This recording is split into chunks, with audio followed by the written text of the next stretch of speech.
vibrate. Vibrate. We're good? Yeah, good. Alrighty. Everybody has their dice? Yep. Okay. I don't know where my dice are.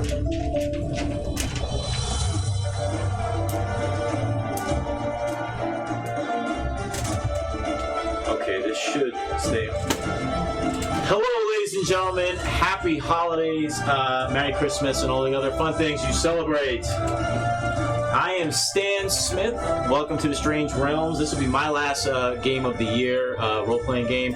If you're watching from stream, thank you for supporting the store, and we'll try to put on a nice show for you. I wanted to do something really cool for the store and the people that come here a lot. So I decided to create a holiday one-shot called The Long Cold Night. So before we start, I'm going to go around the room, and we're going to introduce the players, and they'll say who they're playing. So starting to my left. I'm Kelsey, playing Lily. Okay, what type of character is Lily? A peace cleric. Okay, go ahead. Next up. I am Nerdo. I'm playing Nina, and she is a level 3 rogue. Okay. I'm Kayla. Kayla. I'm playing Kit. She is a human fighter. She's ready to kick some ass. And I'm Dustin. I'm playing Centurion, the Warforged Rune Knight Fighter. All right. Okay, if for some reason we're not too loud... Oh, shit. I'm sorry. I'm in technical difficulties with my notes. No spoilers. No spoilers. Hold on. There's wolves coming. There's wolves notes. coming. Hold on. We haven't started yet. All right, let's get this shit straight. I like to speak this thing. I know. Oh, Isn't it fun? that is kind of... Motherfucker. Like squish it into the glass. It's really cool. No, I've been fondling it as well. Yes. I like it. Yeah. Is your I mean, it can. iPad alright? No, it's fine. I'm just... Oh, there we go. This is his first time. Yeah. He's nervous. Yeah, I'm nervous. Just take a deep breath. It's gonna be okay. There we go. Bam. Okay. All right. With that said, ladies and gentlemen, The Long Cold Night.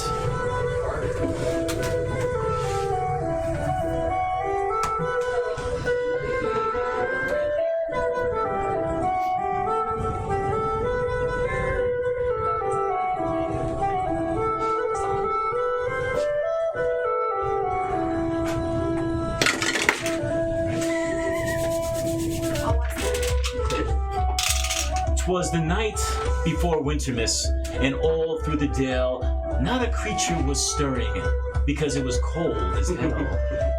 The people of 10 towns prepare for the storm, but the blizzards in Icewind Dale, 'tis nothing but the norm. As adults conduct business and children play in the snow, several strangers come together to battle a common foe.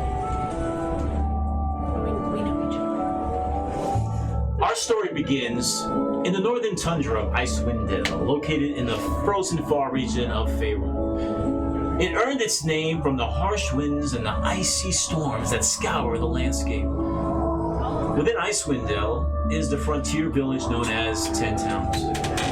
10 Towns is made up of a loose confederation of villages, all determined to survive away from the harsh wars and the political drama to the south. While the cold environment can be rough, the community of 10 Towns, they're exemplified by their partnerships and willingness to survive in the north together. And on this cold day, we find ourselves on the eve of Wintermas, which is a winter holiday that celebrates life in the north. And what makes Wintermas truly special are the rare and unique magical gifts that are delivered to boys and girls the following morning. It is said these wonderful toys and gifts are delivered by a magical toy maker that flies through the air on Wintermas Eve. And rumor has it, the joy is what gives this toy maker purpose and hope. But alas, the story is actually not about a silly Wintermas tale or stories of legend. This is a story about each of you. And like all holiday stories, it begins with the hope and kindness of a unique stranger walking through the snowy streets of 10 towns on the morning of Wintermas Eve.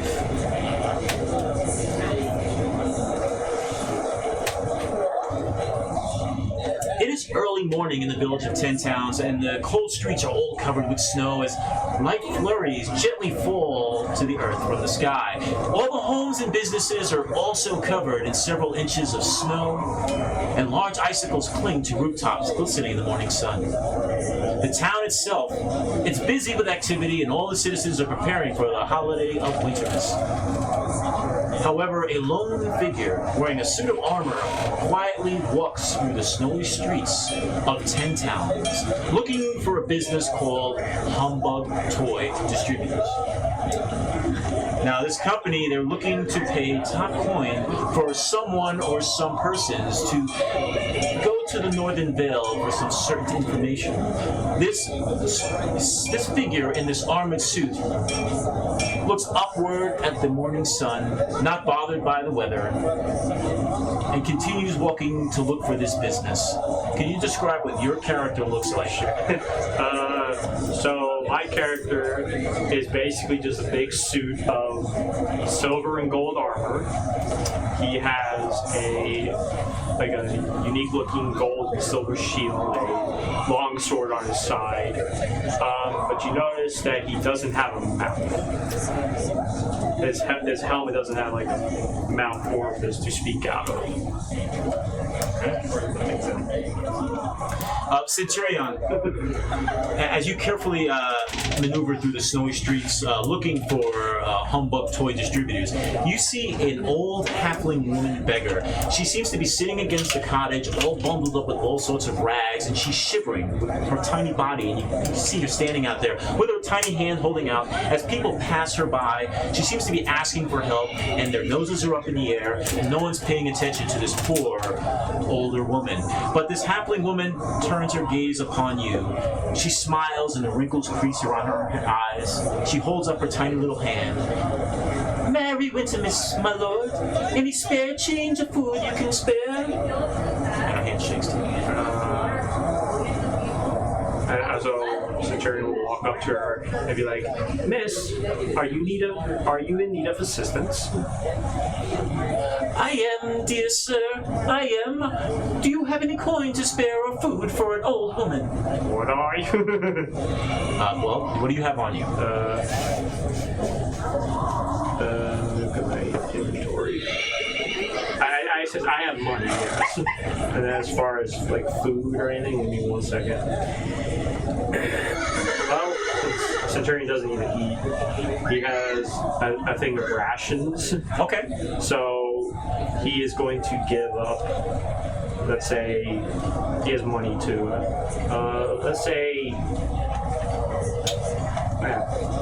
it's Wintermas, so Winter Mist or Winter Mist, like Christmas. Okay.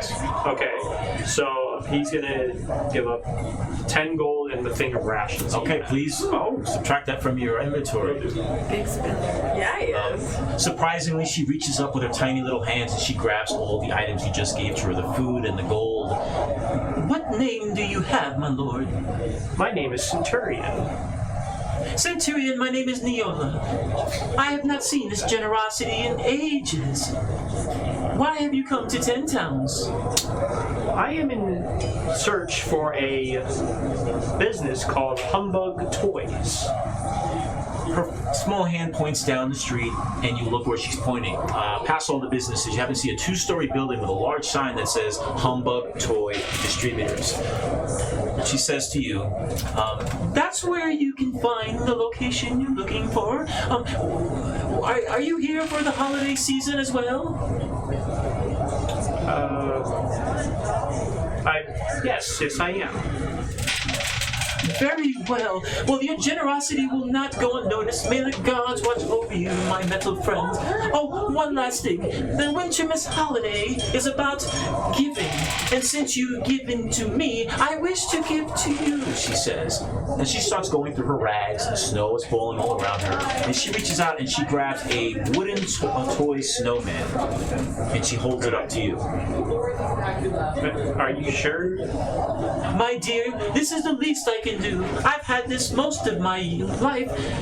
It's something that I have no use for at this time, but you, my friend, may have use of it more than I. And she's holding this wooden toy snowman in front of you. Alright, so Centurion's going to take it, look at it. Is there like anything special about it? Yeah, it's a wooden. It's about 4 inches tall. It's a sculpture of a wood snowman, right? But the white paint of the body and the black paint of the top hat has faded over time to the point where you actually see all the wood textures from the toy itself. But the only thing that catches your attention is the scarf that runs down the snowman's neck.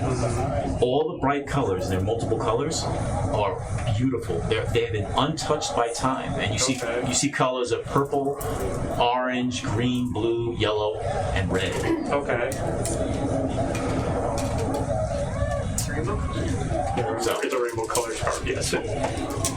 some told my family has told me many times that this was a toy that was supposed to be about a puzzle, and I could never figure out what puzzle they meant. But maybe you will figure something out if your time ever comes to it, she says.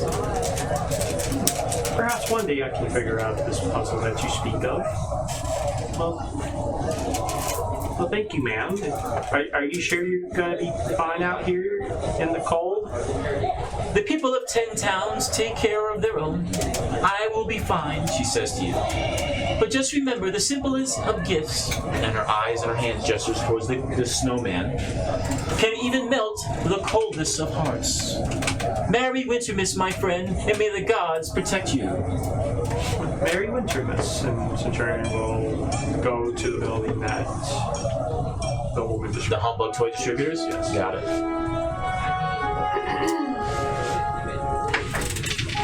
Okay, next. To the southern district of 10 towns we go. We go to a tavern called the Root Cellar. It's run by Whitty and his 2 barmaids, Amelia and Lysa. Now, the Root Cellar is known for its ale, its brandy, and its famous stews. Within the warm, cozy confines of the Root Cellar, there are several patrons. They're all gathered around eating breakfast, drinking ale, having great conversation with each other, having a great time during this holiday season. Near a crackling fireplace, however, we find Lily sitting at a small round table enjoying a bowl of warm lamb stew. Lily, can you describe your character for us all? She is a tall, slender, exotic-looking elf with long silver hair, and she is wearing a scale mail.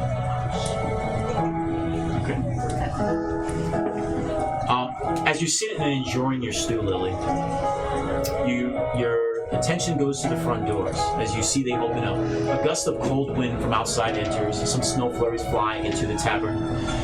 2 town guards come walking in, they scan the area. But what catches your attention more, they're also accompanied by a stunning, pale-skinned female elf with snow white hair and tundra blue eyes. This regal-looking elf, she's wearing traditional leather armor. She has a long wolf's pelt down her back. You don't recognize her. She's not familiar to you. But she also has a short sword, which is clearly visible, and she has a lapel on her breastplate, her leather breastplate, that shows that she is a town constable. She walks straight to your table. I stand up immediately as I see her come. Okay, you stand up. You guys gotta speak up too because we're on stream. Yeah. She stands up. I stand up. And as you stand up, this female elf, the constable, walks over to you. Good morning, stranger. For I am the captain of the town guard in Laura. May I sit with you and join you on this fine morning, she says. I will gently lower my head and in Elvish say, yes, please do. And she says to you in Elfish, "Very nice, my sister." She turns back to the two guards and she goes, and the two guards turn around and they walk out of the tavern. You see them go back out into the street where they're standing guard. She reaches over and grabs a chair, a wooden chair, and slides it across the floor, and you hear the scraping sound of the tavern floor. She sits down, she pulls the seat up, she puts both her hands up on the table, and she has gloves on. "I'm sorry to bother you, my sister, on such a busy morning on this Wintermas Eve, but I actually am not here for pleasure. I do not know how familiar you are with this part of Ten Towns, but have you heard the rumors about employees missing from Humbug Toy Distributors?" she says. Am I familiar with this? No. Are you familiar with the rumors about missing employees of Humbug Toy Distributors? Well, I've heard just a couple of people talking about it outside. I don't really know much about it, but I do hear there are talks amongst the people. What do you know about it? As the town constable, I am in the process of investigating these missing individuals. However, due to the storm that's coming and my guards known to most, I cannot have them go investigating covertly within Humbug Toy Distributors. That is where you come in, my friend. She looks at your stew. "May I have some?"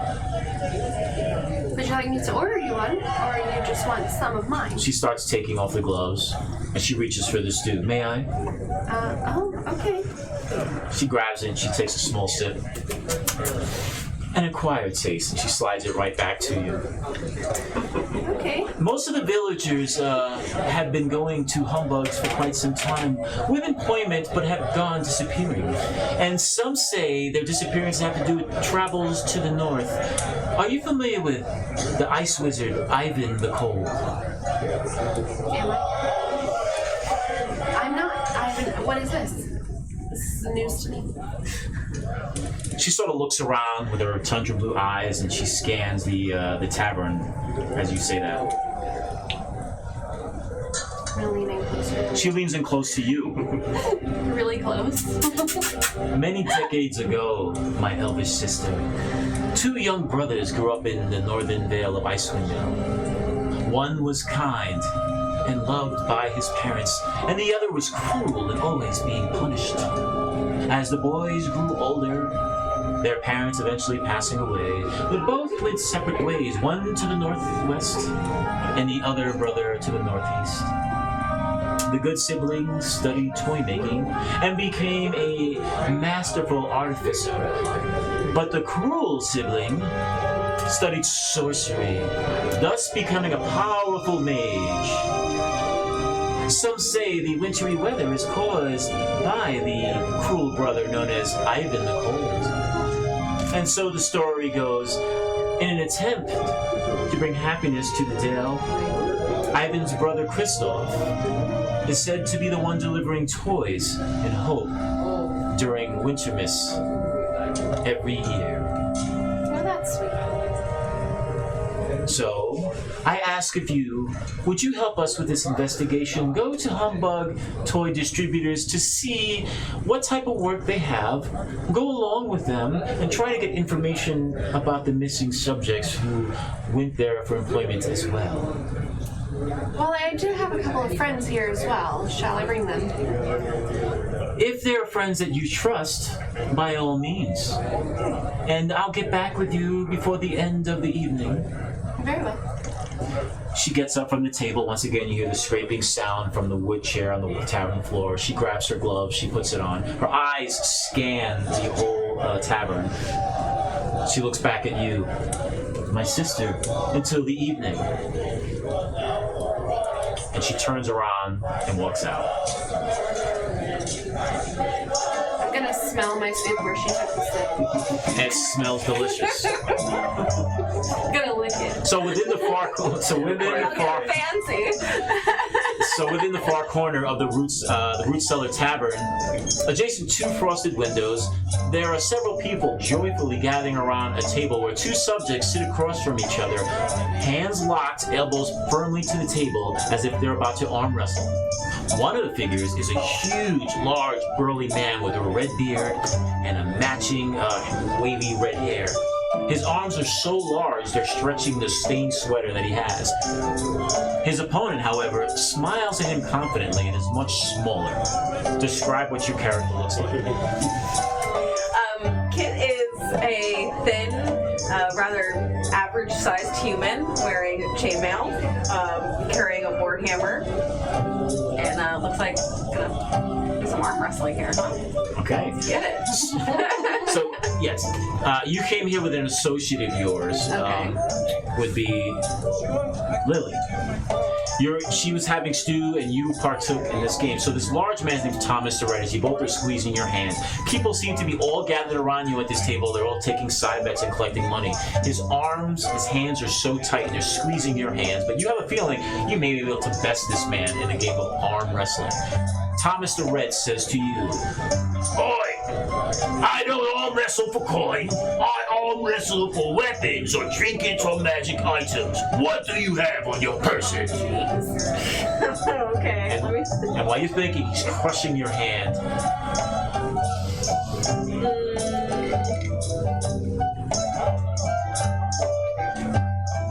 Well, it depends. What does she win? Yeah, Kit. What are you wagering? What are they wagering? So he's still What do you got waiting. for you, boss? So what items do you have on you? Do you have any weapons? I have or all money? kinds of good Well, not stuff. money. Weapons or magic items? I have magic items, I have weapons, I have a shield, I have my amulet of protection, I have She got a lot of my money. ring, that's all fails. So what would you like to get? What would you like to wager? I think maybe the amulet of protection. Okay. Jesus Christ. You place an amulet of protection and you place it on the table. Everyone in the crowd is impressed with that. Oh, it's a pretty trinket you got there, little one, but I have something better. He reaches into his side pouch and he pulls up a white marble. This is the last of its kind. This is called the blinding marble. If you throw this at one of your enemies, they'll be blinded for quite some time. And with his other hand, he slams it on the table and the crowd steps back. Enough of this. Are you ready to compete? I'm ready. 2 out of 3. Let's begin. As they're talking, can I sneak around to her and touch her and give her guidance secretly? No. You're enjoying your stew. It's in the process of you talking with the elf. This is you, and this is what we're gonna do. What are we gonna do? We're gonna roll for it? No. Oh, you're actually gonna arm wrestle. Okay, what I have here is a little chart. Okay. You're gonna have your token here, and I'm gonna have a token representing Thomas the Red. Okay. It's gonna be strength versus strength. So basically, picture this right here is with your arms at the ready position. Uh-huh. We roll. If you beat me, Thomas the Red token goes to the green. Okay. If you beat me the second one, he goes here. And if you beat Thomas the third time in the red, you slam his hand on the table. Okay. But in turn, if Thomas is in yellow or green, he could beat you and it can go back here and then you could go this way. Yeah. So it's just gonna keep going back and forth until we have a winner. Okay. Now you can use your strength modifier. Yeah. All right. And here we go. I'm gonna put this over here. So it's just a strength challenge. Give me her mini, please. I get a +3. Oh, really? Her mini? Alrighty. Minnie? Her mini. Ready? Her Minnie. And let's roll. I rolled a 13. I got an 8, 9, 10, 11. Oh, okay. Well, his strength, he starts pulling you this way. Uh-oh. You start going there. Yep. Ready? Go. Oh God. 6. I got a 3. What's happening here? Be careful. Thomas starts laughing. This is easier than I thought. And he's taking your hand even more. Your hand is almost about to be slammed on the table. Ready? I know. Kit, go. 4. 17! Whoa, okay. You start pulling your hand back up. Here we go. Yay! Let's do An it. amulet. 1. That's 1. 13. You automatically, and that's going to be 2 under number 1. Oh. Now you're pulling him down. One more beat. You're going to slam him down. Ready? Mount some boobies. Let's go. Oh, fucking 1 again. You do it. You slam his hand. 2 out of 3. 2 out of 3. Come on, lass. And he puts his hand back up. Oh, that's 2 out of 3. Lord Lord have mercy. Here we go. Okay. Yeah, the only thing with those 8. ones- 20. All right. Oh, here we go again. Well, let's do it. 12. Ooh. 15, 17. Uh-oh. Hey. Hey, one more time. This is it. Best out of 3. Here we go. 11. 16. What? It's 11 all the ones. The people start applauding and cheering for you, passing out the money. Yay. He reaches over to you. Here you are, lass. And he gives you the white marble. It's called a blinding marble. Now, if you throw it at a target, they have to make a saving throw, and it can blind them for so many rounds. We'll talk about that if you ever use it, okay? It's only used one time. Ever? Ever. Yeah. Basically, you got a flashback. Yeah, it's basically a flashbang, right? Okay. And you almost lost your amulet of protection. But I didn't, because I knew I was going to win. Strong as hell. Too strong. You go, girl. Tell me what it's called one more again. It's called the blinding marble. One more game. And you level up twice for that big turn. And the ruckus at your table with the excitement caught the attention of Lily. And Lily, you're standing over her, and you see her with her new Yes. marble. I give her a high five because those are my favorite. Yeah. You're tied I'm a up. little tied up at the moment. And are you going to explain to her where you're going to go next? Or? Yes. So, Yes, dear. Kit, come here. Away from these people. Okay. Come on, let's go. It took her 4 fingers to make you go. You did. Did you see that beautiful elf that came in? I did. Well, she sat, she talked to me, she drank my soup, and apparently there's missing people that work at Humbug Toys. I was gonna say Humbug Toys. And she's kind of needing our help. Would you like to go on another adventure? Always. Where's Nina? Oh, who knows where that hussy is? Well, Here we go. Here we go. speaking of, Speaking of, from this old lady outside. Speaking of. while the rest of 10 towns are busy with holiday activity, we arrive at the second floor of Humbug Toy Distributors, just outside the office of CEO Jacob Marlin. The waiting area is decorated with holiday fixtures and a small Wintermas tree. A shelf filled with all these strange and odd-looking toys stand at the far side of the room, next to the oversized teddy bear. Heat from the ceiling vents pours into the waiting area, keeping this area toasty warm. Now, sitting behind a reception desk is an older woman with graying hair wrapped in a blue shawl. And for her age, this older woman wears way too much makeup. Adjacent from this old woman's reception desk are several leather couches, and the leather is pretty old and it's peeling and crackling. Sitting alone on the center couch is a female elf, waiting to meet Mr. Jacob because this elf was curious about a job wanted posting that was found outside the business. Describe your character, please. He's gonna just show it. There you go. Except a little more pale, a little like she's might be an undead, might not be an undead. Okay. She's got her leather armor all geared up to look festive.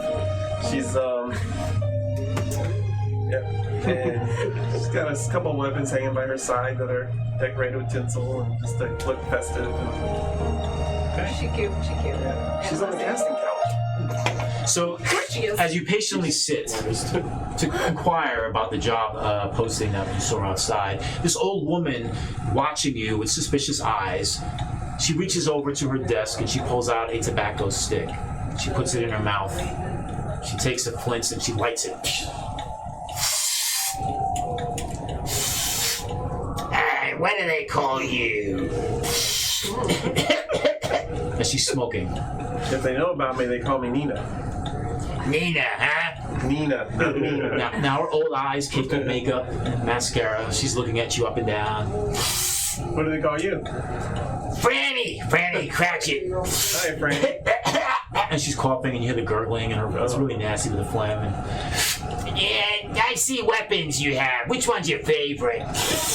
I used to love this one and show the rapier, but I've got a new affinity for this little one here, and I showed the little dagger. And I was like, Hey, I'm not supposed to show this one, so I put the dagger away, like obviously back away, like yeah, I don't have that one. This is my favorite one. I show right here.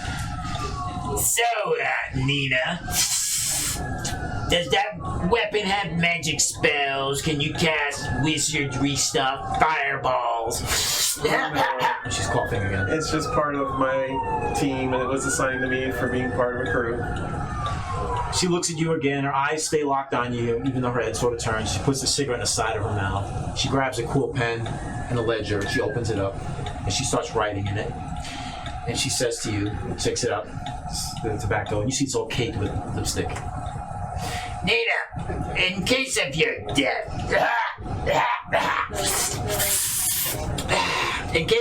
death, can we keep your equipment to pay for expenses? No.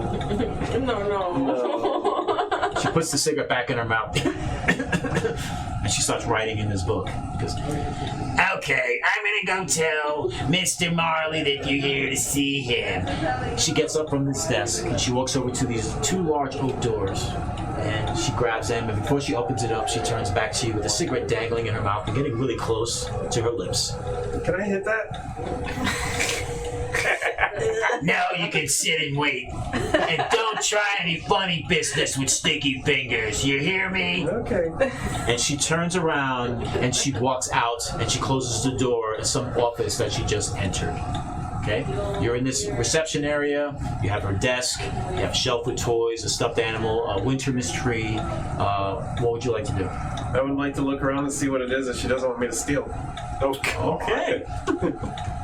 It's my naughty man. He's naughty, he is. The character is a form of an undead elf almost, and they're very, very emotionless, so they go out of their way to get excitement, so they can feel something. It's a thrill, right? Okay. Yeah, No, she's kleptomaniac. All right. and she wants to be known as the best thief. Okay.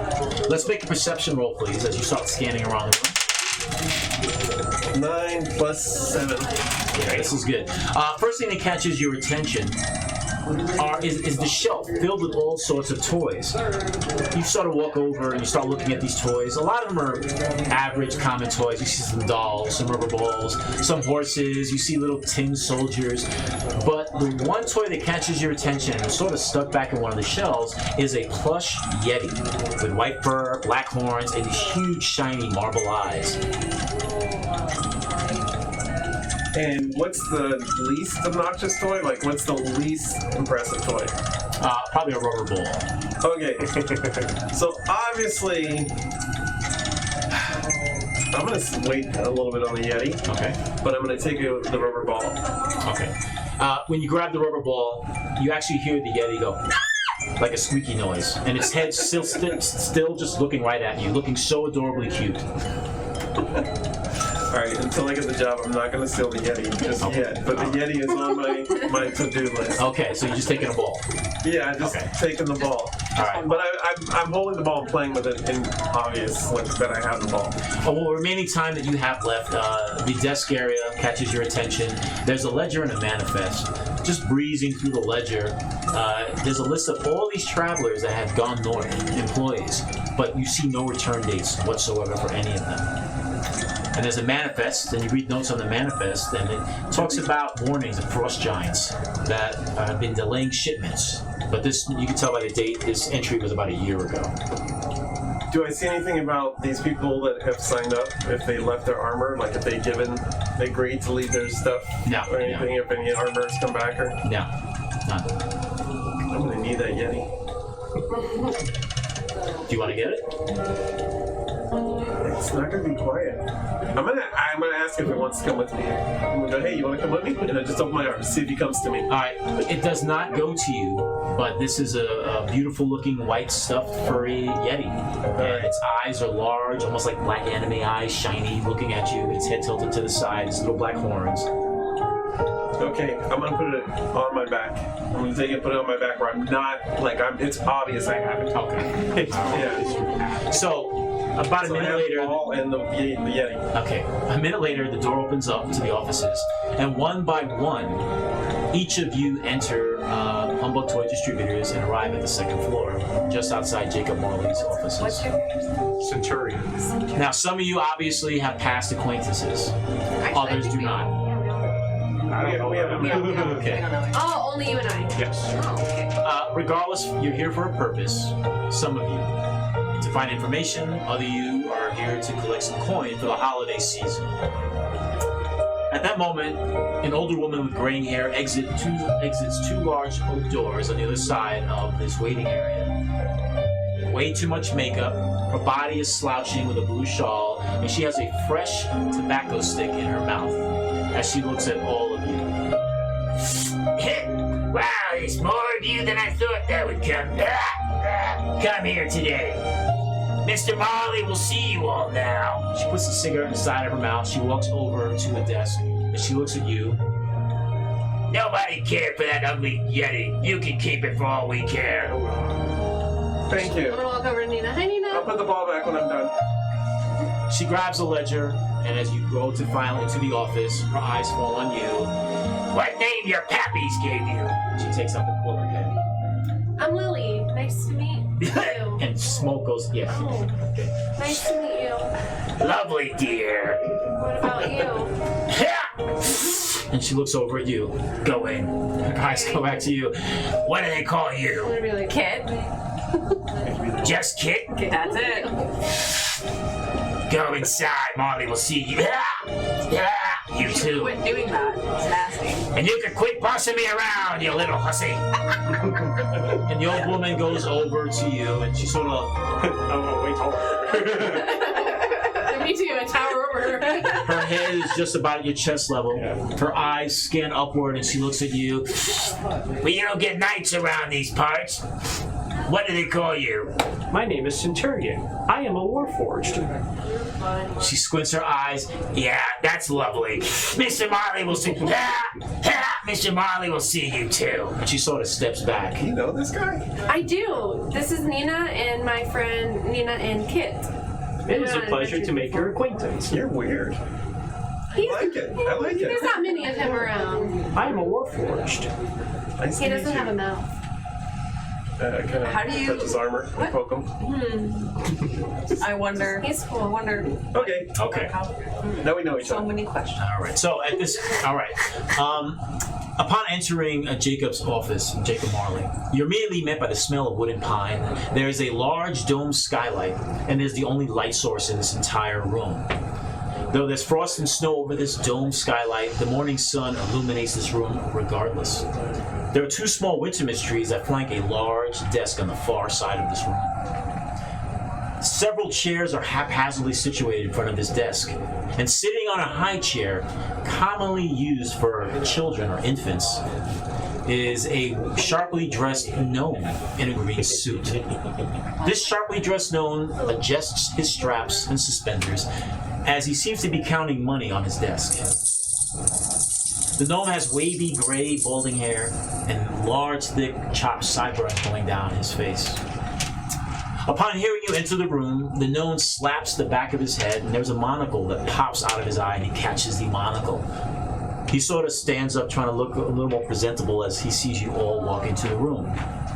Well, hello there. I'm Mr. Marley. Please don't be shy. Come on in, please. Oh, thank you. Merry Wintermas. And he puts the monocle back into his eye, and his little tiny frame body scooches up to the table. And he's looking at all of you. This tiny gnome. He's about maybe 2 feet tall. Wow, you're so cute. I've never seen someone so small before. Well, there are a lot of other small people like myself and my cousins, unfortunately, who were working north at a toy factory, and they're the ones that distribute toys to us, and I haven't seen or heard from my cousins for quite some time. And that's why I'm sort of asking for help. You've sent other people out for help. How did that go? Well, it's not going too well. Unfortunately, they have not returned, and it has bothered business and it's caused some harm during this holiday season, he says. Any word of them, from them, messages, anything? Have you heard from them? None yet, young lady. You see, for the past 4 months, shipments have stopped completely from a toy factory in the north, run by a man called Lord Klaus. Some say he's a saint. But no words from the shipments, or my messengers, my workers, or my cousins. No one has returned. With Wintermas right around the corner, we have no toys to deliver to the south. And also the families of all the loved ones that went north and went missing, they want answers, and poor Mr. Marley has none.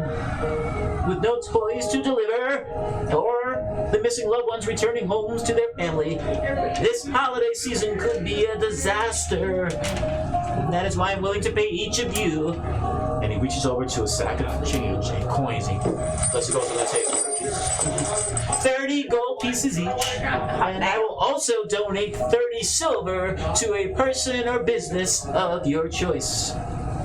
How about you, all the people that are lost, we want their pay, half of it to us, half of it to their families, if we can't find them. And if we return them, if we find them and bring them home, they can get their pay. His eyes fall on you sort of suspiciously because he's not used to people just willing to be that generous. And he looks at you, and he looks at you, and he looks you up and down. Is this an agreement with the entire party? Sure, I'm fine. I believe that is a apt agreement. Excellent. Then I have a gift for you all that'll help you in the harsh winter weather that you're going to experience in the northern forest. 1 second. And he sort of jumps off the baby chair, and you see a tiny little head walk behind the desk. You hear the scraping sound of wood on wood, and this little gnome is struggling and pulling this crate. Do you need some assistance? I don't need that. Do not be prejudiced against my height, you knight of whatever you are. I am a warforged. He's very kind, yes. He's very generous as well. Jacob Marley opens up this crate, and there's all sorts of pelts in there. These pelts will keep you all warm, including your joints of your armor, sir. He reaches out and grabs a pelt of a timber wolf, and he presents it to you. Nice. Thank you. This is beautiful. Did you make this? These were not made by me. These were given as gifts over the years. He grabs a pelt of a brown bear and hands it over to Nina. Cover up, Yassi. Bare naked. He grabs a pelt of a leopard and gives it to Kat. Fitting. All right. Oh, look, she's wearing today. Exactly. Look at this shirt. It's like I already knew. And I have a perfect one for you, my lord. And Jacob Marley grabs a huge, it's like a cape full of feathers, black raven feathers, and he hands it over to you. Now, game-wise, if you wear this in cold weather, it has to be outdoors, you get a +1 on saving throws that they're outside, okay? Outside, Okay. not indoors or anything. So if you're outside, there's a saving throw that needs to be made. It gives you a +1. Okay. To saving throws only? Yep. So outside. Okay, I'll just make a mental note of that. The northern woods are colder this time of year, especially further away from 10 towns. So these pelts should keep you warm. Granted, there are other threats out there besides weather. I mean, there are animals and beasts, but then this party looks like you can take care of your own. Of course, there are some wolves, and there's some minor ice tigers and some polar bears and owl bears, but and occasionally you'll see a yeti and a frost salamander, bandits and snow goblins and tundra ogres and frost giants, but I think you'll be okay. And of course the environment is kind of tough too if you're not familiar with the weather. I mean, there's the blistering and cold, of course, and there's a chance of getting frostbites, and there's avalanches and thin ice, and That's falling good. icicles and poor We're gonna visibility. go. We're gonna go. And hyperthermia. But lastly, the most thing that I probably will have to warn you about is there's rumors about an ice wizard in the north named Ivan the Cold. Anybody familiar with Mr. Ivan the Cold, the stories and rumors? I have not heard that name before. Well, if it's a little, it's just a rumor because no one actually seen this Ivan the Cold, the ice wizard, so don't be fret. The north isn't that bad except the things I've mentioned earlier. To help you all out, I've hired the fastest dog sled rider in all of 10 towns, Rodrigo. He'll be outside waiting for you with his dogs, and he'll get you there in no time. The toy maker's factory is about 4 hours from 10 towns itself, so he'll get you there in lickety-split and bring you back before Wintermas Eve is over. Do you have any other questions for Mr. Marley? Yes. Has Rodrigo taken the other people out there? Unfortunately, no. The other sleds and dogs that have gone have not returned as well. But Rodrigo is willing to help. He is a very confident man in his skills and his dogs. Okay. For adventure. Lily, are you sure you want to do this? I thought we just had to ask some questions. Well, I mean, I didn't know the nature of it, but Very well. If you head outside, you'll meet Rodrigo and you can begin the journey north. Any information will be greatly appreciated, he says. So, thank you, Mr. Marley. Great, Marley. Sure, yeah. Let's, Well, I won't let any of you die, at least. You're in safe hands. I hope. All right, I so don't fear death. I fear not living. there you go. I am incapable of emotion. So the four of you, with your cool-looking pelts, bundle up, head outside to the main street. And upon exiting Humbug Toy Distributors, you immediately notice a long sled with at least a dozen dogs attached to it. I don't know about you girls, but his lack of emotional availability kind of is attractive. It really is. I'm done. I'm interested. There's a tall, thin man. He seems to be adjusting the harnesses and reins to all these dogs. He almost looks Mongolian. He has a green scarf around his face, raccoon pelts all over his body. And he sits there and he's adjusting it. And eventually his eyes fall upon all of you.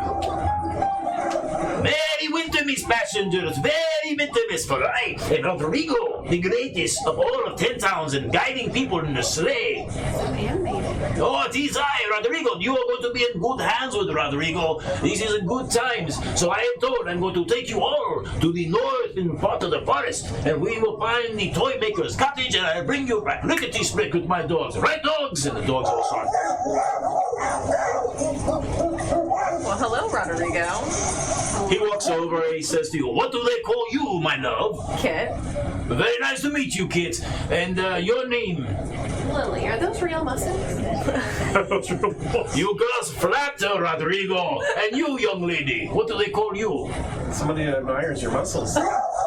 This is going to be a fun trip. And he looks over at you. Don't be mad for Rodrigo stealing all your women. This is what Rodrigo does. Before we go, I need to inspect your equipment to make sure you're all in the up and up and you have substantial equipment and weapons to take care of yourselves. He walks over to you. My love, can you please hold your arms out to your sides? Yes.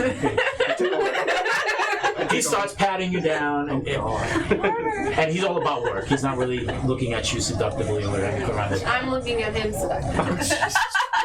You're okay. He goes over to you, Nina. I'm looking at her, looking at him seductively. Can you please hold your hands out to your sides? Okay, I left my hands. He starts Looking at patting. hips a bit. He's tickling me. Stop it. He's patting it on. You're okay. And he walks over to you. Please hold your hands up for Rodrigo. I turn around and hold my hands out. So my butt to his face. Hell yes. And you're sitting there like, what the heck? I'm like He this. starts patting you down. Does this help? The equipment you have is sufficient as well. And he walks over to you. Mr. Knight, your name is Centurion? Centurion. Yes, that is correct. Do you mind if I check your armor for any deficiencies or non-functions of weapons? Sure. Okay. Put your hands out, my big friend. Clink. Okay. He starts patting you down, checking you out, and goes, "Okay, this is very good. You all have substantial equipment to come and take the travel north. You might have noticed all your rations are missing." Okay. Right now, well, any rations of food you have, you suddenly see them behind Rodrigo on the floor. He has a really quick sleight of hand. The reason why Rodrigo took this from you is because the beasts out in the woods, they can smell food from a long way. So he is to protect us, and Rodrigo does. Okay, do you understand? Okay. Alrighty. Now, as you know, the north is very dangerous, and I will take you as far as the frozen lake. Just beyond the frozen lake is the toy maker's cottage. Rodrigo will wait for you with his dogs at the frozen lake. come back, get your information, whatever it is you need, and we load. And we come back home and we celebrate Wintermas Eve together. Does that sound good? Sounds great, Rodrigo. What did they need to eat? And I point to the rest of the party. What do you mean, the rest of them to eat? I don't understand. He doesn't eat. I am a warforged. I do not require sustenance to operate. I'm not familiar, but Rodrigo likes old friends and meeting new people, so Mr. Warforge, please, and the rest of you, let's get on to the sleigh. So, the dogs start getting up, they're getting excited because they know they're about to take off. Who's going to be in the front, and so forth, in the back. I'm in the front. I will be. I like sitting in the back. I guess I'll be in the I like it in the back. That's kid I'm worried the dogs won't be able to pull my heavy ass. Rodrigo's at the front and he starts grabbing the reins and he goes, oh, one last thing I have to tell you. I can deal with all sorts of creatures and beasts and I will protect you, but there are two things. One, when Rodrigo holds his fist up into the air, you must be as still as a rock. Do not say a word. That's very important. And two, I do not like Yetis. My dogs do not like Yetis. They are very dangerous. Not only will they attack you with their long claws and their teeth, but they use magic. And if you look at the Yeti, the next thing you know is you're being dragged into a cave and being fed to the Yeti's younglings. Okay, with that said, my friends, let's get going. He takes out a little whip. The dogs start getting a little crazier and louder, and he cracks the whip onto the floor.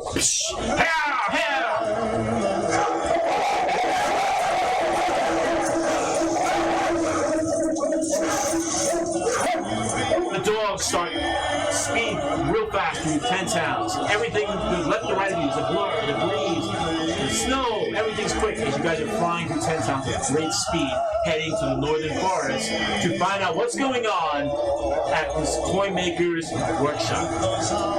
And with that said, we're going to take a break. The players are going to get a bite to eat, and then the game is actually going to start and get crazy. So, with that said, we'll be right back. Jesus Christ. Okay.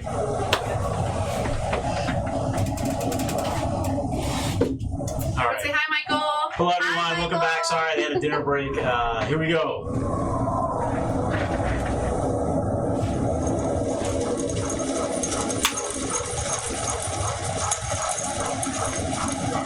Just keep your hands on Rodrigo's hips, and this is how we do it. With amazing speed, Rodrigo's dogs are making up great time traveling through Redhead Forest. It's midday and the snow flurries begin to intensify, making visibility very harsh. The road you travel is also flanked by massive snow-covered pines on both sides of the road.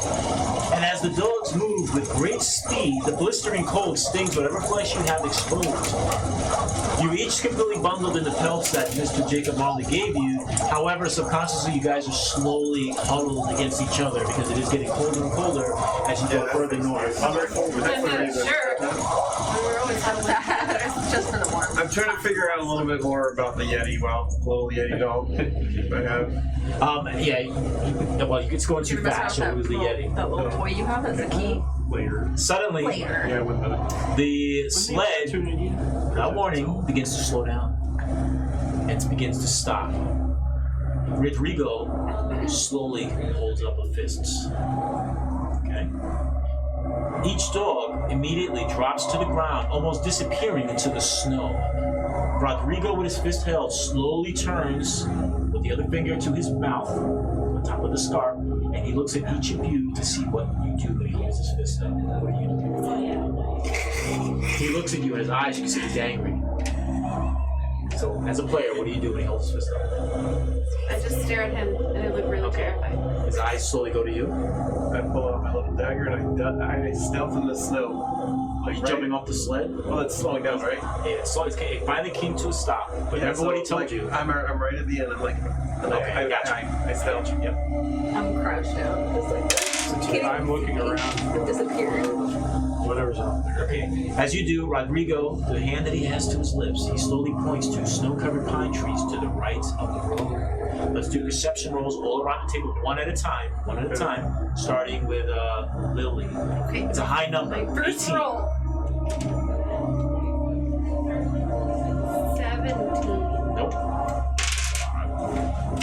I have a 25. Wow. He's gonna kick ass this game. Nice. Cat. 7. Now, the snow's falling. It's really hard to see with all the snow that's coming down. 15. Same with you. However, you see what he's pointing at. Lots of the trees and branches are broken. Some of the trees seem to be twisted or separated, as if something very large was making its way through here. At that very moment, something in the distance catches all your attention.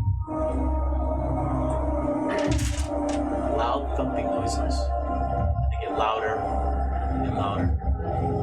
Trees to your right begin to tremble, and snow starts falling from all of the branches.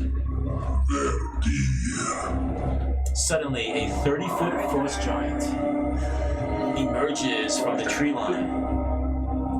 Its blue skin displays many scars, and its torso and lower body are completely covered with all sorts of sheets sewn together. The giant also wears the skull of an elephant on his face. His long gray-white beard sticks out down its chest. Slung over its right hand, this giant creature has a tree with no branches. This is probably used for a club. With its left hand, he's dragging several deer along the snowy road. Eventually, the giant stops, and with its massive head, 30 feet in the air, it turns and looks down towards your sleigh. We're gonna make stealth checks, one by one. Start with you. And say what you got nice and loud. It's 22. You're good. 16. You guys are perfectly still. Okay, the giant sort of knows you're in the area. Maybe they have bad eyesight. Make that roll. Don't mess with that. 13. Excellent. Well, I have disadvantage because I have heavy armor, so. No, I know you do, but Baki, yeah, you know, go for it. Yep, but the DC is 5, so. 5? I rolled +1. The massive giant's glancing in the area and sees nothing but mounds of snow in the road. The giant turns elsewhere and begins to walk off across the road and disappears into the Rodrigo slowly turns to all of you, pulls down his scarf, and he has a big smile on his face. This is good sign. We are not in the belly of the giants. Rodrigo, this says is a good omen for all of us. Excellent times. We are going to have a good time. This is good news. Are you ready, my friends? Onward! In one motion, he takes out a whip. I want you all to say mush. Mush! He cracks the whip on the ground, and the dogs start going. Me too. Now! Toy makers, come as we go!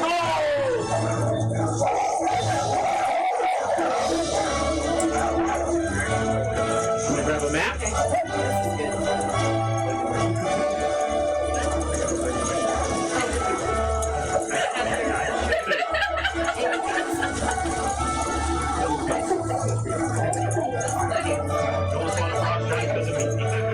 Put all the characters right up there. No, at the very top.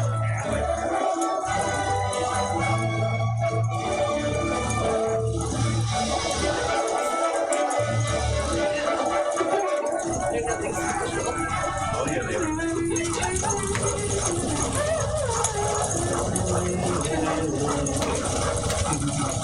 Alrighty. There's no goat around here. It's now early evening as the snow continues to fall. The bright snow illuminates the forest with an unworldly glow, making visibility somewhat palpable. But once again, the sled slows and comes to a stop. Rodrigo points ahead in the road, where you see there's an overturned wagon. Several crates. And its visibility is harsh because of all the snow, and it is the evening. My friends, an overturned wagon, this is not good. I'm sorry, this far in the veil, this type of damage is not something Rodrigo wants a part of. I'm sorry, my friends, but this is as far as Rodrigo goes. I can no longer go forward. This is an omen, and I love my dogs. You can all count on me. I shall be back within a couple hours, but moving forward, I will not. Just beyond the wreckage is the frozen lake. And a few minutes beyond that is the toy maker's cottage. I'm sorry, my friends, but this is as far as I go. He pulls the dogs back. The dogs turn, and they start leaving. They fade off south where you guys came, leaving you all alone at this wreckage. Wow, that's some bullshit. I've definitely got it put out for Rodrigo. Great news, Good guys. thing I you stole didn't, all you our just rations relaxed. back. Yeah. Now there is an eerie quietness to this area. From where you stand, you clearly see several crates lying all around the road. And it happens to look like red crystals are spread around the wreckage as well. There's an uneasy feeling that washes over each of you. That you're probably being watched. So you have options. You can see if you can keep moving forward, or you can turn and go back south. I want to figure out what's going on. I want to figure out these little red crystals are blood, or I want to figure out who's watching us. All right, why don't you make a nature check? What is it? I can't see. DC is 15. Oh. I failed, I'm sure. Do we have nature on here? Or intelligence. Yeah. Plus 0. Yeah. You can't, right now, from where you're at, you really can't tell, but you can see the shine of red crystals all throughout the wreckage. You can also make a nature roll. One of these dice are play the game for me. 4. Oh, come on. Make a roll, please. You got a count? That's good. 15 or higher.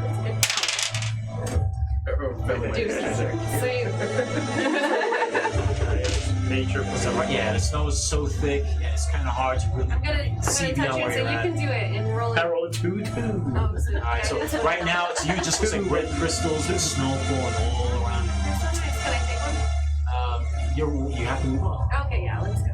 You guys all agree you start moving up together? I would like to take out my weapon and be like at the ready. Okay. What weapon is that? I'm gonna take my battle axe. Your battle axe? Yeah. Got it. I'm going to speak a magic word, and the shield on Centurion's back will pop up and sort of float around him. His magic shield. Got you. I have nothing fancy. I'm just gonna walk up. I'm Just gonna go. I don't have anything. gonna prepare my short bow, and instead of walking to the thing, I'm gonna try to go to the tree line and kind of Be a lookout. be a lookout, but stealthy lookout. All right. Now we're gonna make perception rolls one at a time, starting with you, Lily. DC is 14. Word. 16. Good. Yay! 13 plus 7, 20. Yep. 15. Nice. Centurion, don't fail the group. Natural 20. The first net 20.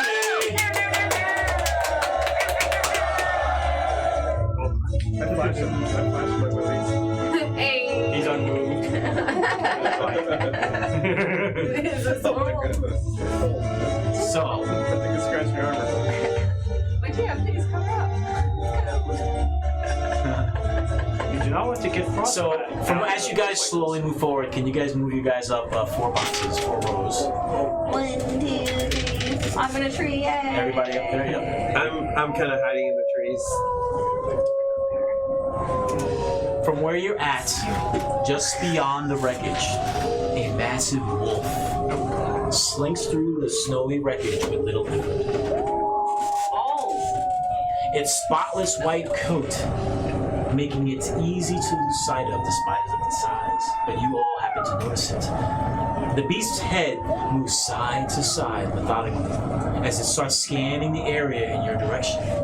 Its blazing red eyes gleam The snow makes it brighter. Its breath doesn't emerge as puffs of hot air, but streams of frigid blue smoke. And it seems to be pacing back and forth like a hungry lion. So, Is that the cow? Yeah. With my nature check, absolutely. Guys, look at that cow. in the woods around you, the cries of many wolves can be heard. And it doesn't take a deaf person to know those aren't cries of pain, those are cries of hunger. Rodrigo, why did you leave us? So, this wolf obviously sees you guys and it's just pacing back and forth over here. Its head almost locked onto you, even though its body moves side to side. And it's large, it's almost the size of a horse. Okay, does anybody speak wolf? Yeah. Nope. Well, it obviously knows we're here. Yeah. So, But there's gonna be a But he's- more of them. So but we he's need to not figure out a way attacking us to- for some reason. What? He's not attacking us. Well, not yet. Probably when we get closer. Alright, well, I got my bow ready. Slowly walks this area. Yeah, I mean, we've fought worse things than wolves. What if it's like a friendly wolf and wants to help? Are you sure you can't talk to this wolf with your mechanics and magic powers? I am unable to converse with animals. Then we don't need to talk in the bedroom. What? I mean, Alright, I'm gonna sneak up further. yeah, go for I'm it. gonna sneak. What's your movement? 30? Okay, stop right there. And use a stealth roll, please. 16. No, my stealth is 8, so, yeah, 17.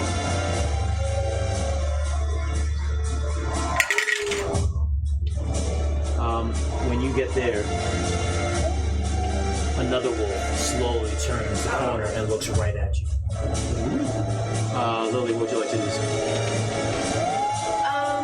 They're not attacking, they're just watching. I'm just gonna slowly move up 30 feet. Alright, move Lily's up 30 feet, please. That's me, the trident. Trident third round to do that.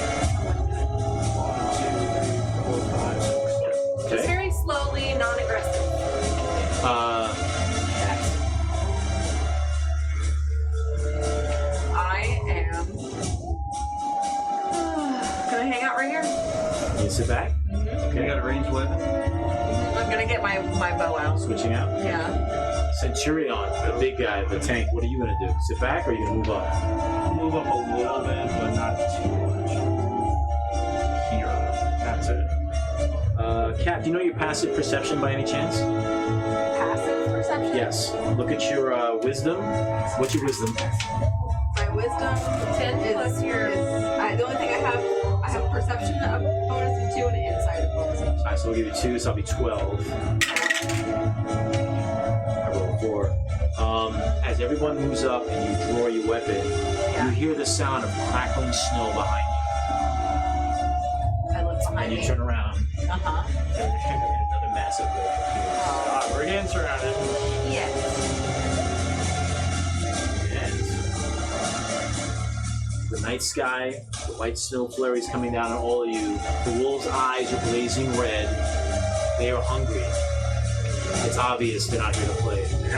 Let's roll for initiative. Yeah. I rolled a 3, of course. Of course you do. Okay, anybody got a 15 or 20? I got a 18 plus whatever my bonus is. I got a 9. Alright, so you got, what did you get? Anybody 15 to 20, he's the only one? Okay. Anybody got 10 to 15? I got a 12. Okay. Going last. 5 to 10? I got a 9. Great success. And the wolves are last. These are, you can tell they're ready to go. What would you like to do? I got my bow ready. I'm just gonna go ahead and, Now, each wolf has a scar on its back leg. It represents a number. That's 5. What number is that? That's 1. This one. Wolves can't climb trees, can they? Yeah. Yeah? Let's do it. What are you, which wolf are you going for? I'm going for number 1 over there. Okay. Shoot. 5. Where's that bonus? It's not gonna be enough. 4.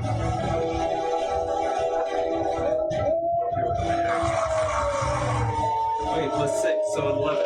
That is a miss. It sails off and disappears into the distance. Alright, my bonus action? Which is? I want to take the Yeti teddy bear and just kind of hold it out between me and this guy. Okay.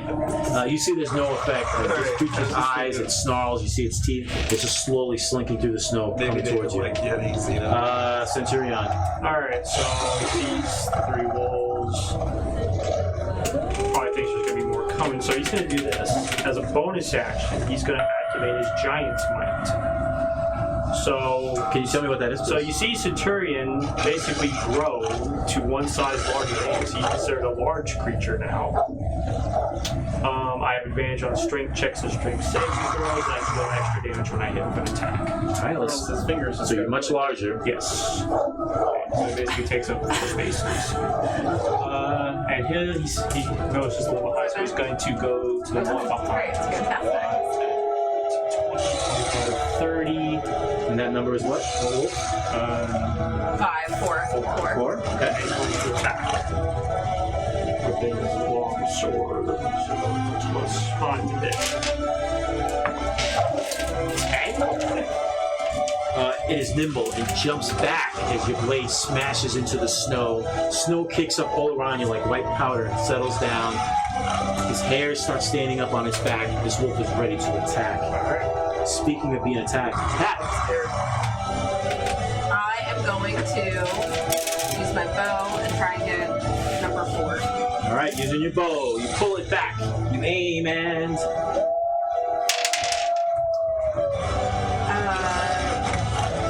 14. that is a hit. Okay, great. Okay, I'm having this one. I'm using my crossbow.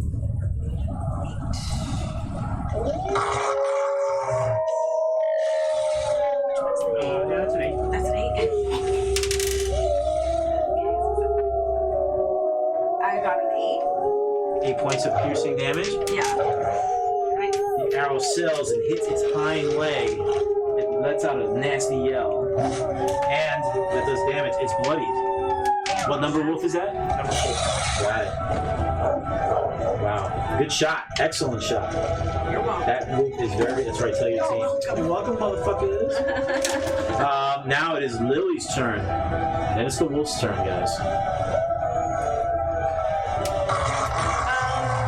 I'm going to turn around and cast Sacred Flame on that in the back. Okay. What is it to me? That is a dex saving throw, please. Okay. 2, 3, and 2 is 5. 5 is a miss. And that's the one over back there, right? Yes, in Okay. the back. Roll for damage. 2 points of radiant damage. Okay, very little damage. Oh, wait a minute. Is that fire? Is that Radiant. Radiant is light. Yeah, it's like No. Okay, 2 points. Does damage, not a lot, but this guy is badly injured, which makes him even more dangerous. And speaking of which, it's his turn. Centurion, since you're the Trying to finish closest, him off. I'm gonna I'm for it. it goes for a pounce. It leaps up. Does a 16 hit? Miss. Okay, misses right to the side, skids in the snow, looks around with its head, realizing, oh shit, I've been up more than I can chew. Next one is going to be, this one can run 40 feet. That's number 1. This is number 1? Yeah. This is 5, 10, 15, 20, 25, 30, 40. If I just would have moved a little bit further. It's okay. And this one's going to attack with its teeth and lunges for you. Be careful, he bites. 18 Just hit. bites onto you with its teeth. And I get advantage because they're all together. Oh, no, to be close. That is a 1, so that is plus 3 points of piercing damage. Okay. Yeah, right? Next up is this one is going to run over to Nina. Nina. Is he stealth? No, because I he rolled. attacked. Yeah. That's right. Nina, the wolf is running at you, hopping in the snow, jumping over it, and leaps up in the air to pounce you. That's cute. 16. It's a. Oh, where'd my armor class go? No, that matches my armor class. That's a hit.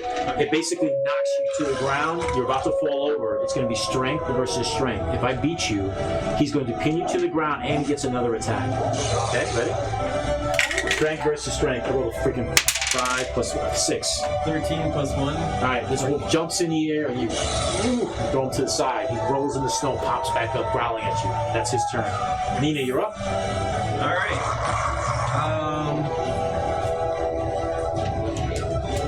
How far is this guy? You know the one that's right in front of you? 20 feet. Right. I guess I have. Close range weapon, that's a problem. No, I do. I'm just trying to figure out how I want to deal with these. Hard in space. I can do. See, I can teleport there. I teleport 30 feet. That's a magic slot, right? It's the mage. It's my. It's not a cantrip. Elf. Yeah, it's whatever my elf thing does. I can do once a day. Oh, okay. You want to use that stuff now? That's what I was trying to figure out. You know what? I'm just gonna attack. I'm gonna attack with my rapier, Alrighty. and that's an 18. That is a hit. Uh-oh. Number 5 each. How did I notice that? A rapier, I believe, is D8. It's And you add 8 plus 4. Right. Got Do it. 6. it. Wow. And 4? Oh, that was a 2. 6 total. Oh, 6 total altogether with your plus? Yeah. Okay. Your blade pierces its fur. As you pull back, it sprays with red, and the red hits the snow and turns to crystals. Alright, then my bonus attack will be my dagger, my plus 3 dagger. Okay. I have 2 weapon fighting. I don't know if that means I get bonuses or not. 2 weapon fighting? Yeah. Alright, 16 plus 9. What is it? You hit? You roll a 16 plus 9. That's a hit. Yeah. Alright, so damage 1d4 plus 7.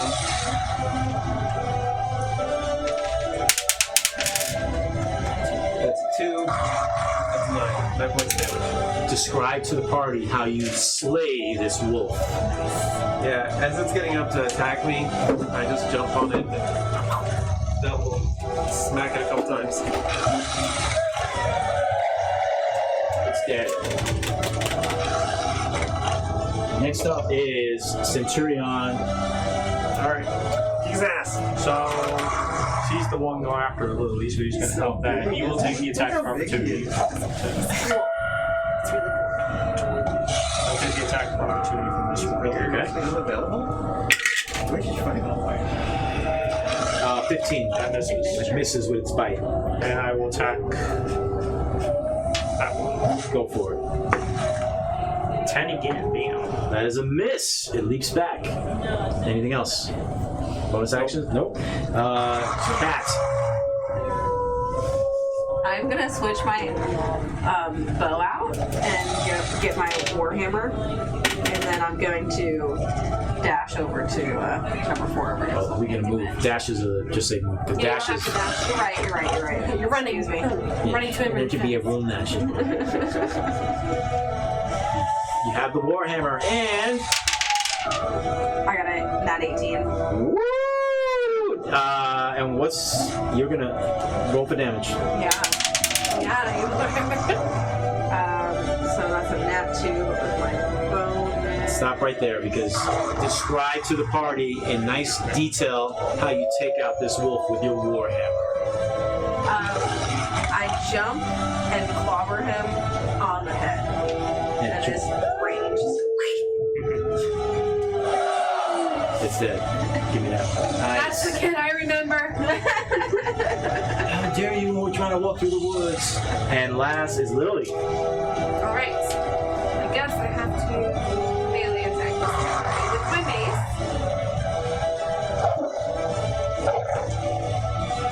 19. That's a hit. Kick him in the nuts. 3 points of bludgeoning damage. Well, that's still a hit. And what are you hitting him with? My mace. Your mace, it jumps out the way, absorbing most of the shot. You do strike it though, and you feel the skull, but it's still Yeah, I alive. do.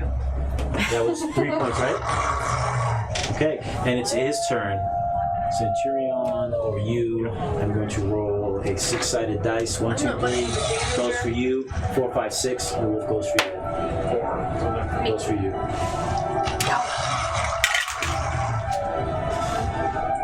3, 4, 5. And Luke said to his teeth. And I died. You move out of the way, and now it's top of the order. Nina. Okay, sneak attack. Right? Right? So 1, 2, 3, 4. You add it to your roll 5, afterwards. 6, Right. 5 right It's here. a d6.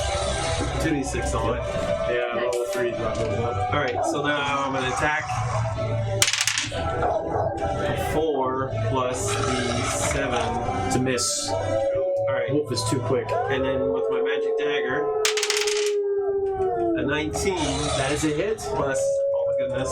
Yeah. So What does the magic dagger do? it does it's plus 3, so Okay. it's, now my sneak attack was the one I missed, so this does not count. No, as no, sneak no, attack. no, no. Any, if you hit with a weapon, it's still sneak attack around. It's automatic, yeah. Alright, so 1 plus 7 is 8, plus the 2 dice 6. 15. Nina, Nice. tell us how you dispatch the final wolf. That sneak attack though. So I distract it by swinging the axe in front of his nose. And he looks to dodge that, and he dodges right into the dagger, right You're into like, the spine. hey. Look at this! Like, And the final wolf lays dead in the snow. All around your feet, ladies and gentlemen, are pools and pools of crystallized red blood. Bend down and It's the same red crystals you see around the wreckage with the crates. Wolves are still in the distance. You guys can clearly hear them. Time is of the essence. March. You want to keep marching I north want to towards quickly me? search the thing and see the wreckage. If it was toys from the toy shop, or if it's Okay, why don't you put your figure up there? Put me with you. Anybody else moving up to it? I want to try to flip the wagon back up in case there's anything underneath it too. Okay. And Nina. keeping watch. I can head back to the tree line over here, and I just keep watch. Make a perception roll, please.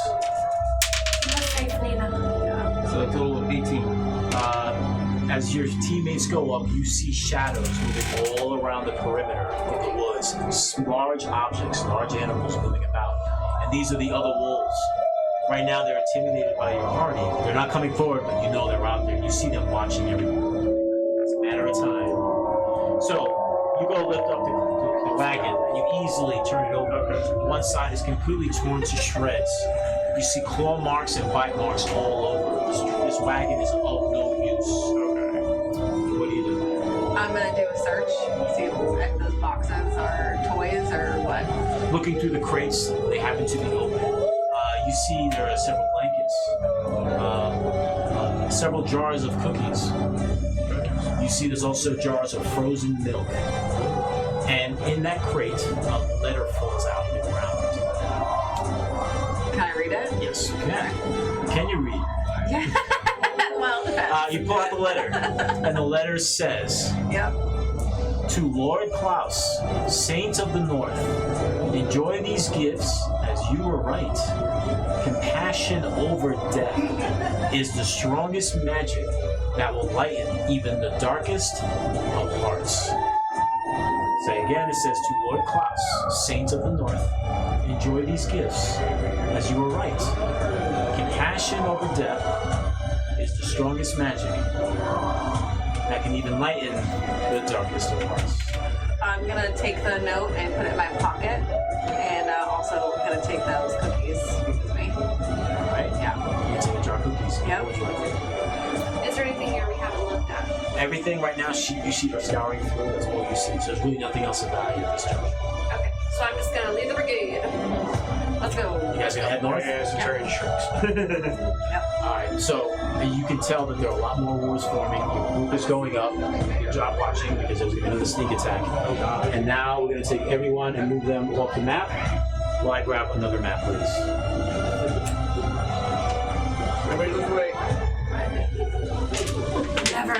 That was some nice teamwork, man. Good job. Everybody look at Caleb's I don't give a shit. That was really good job.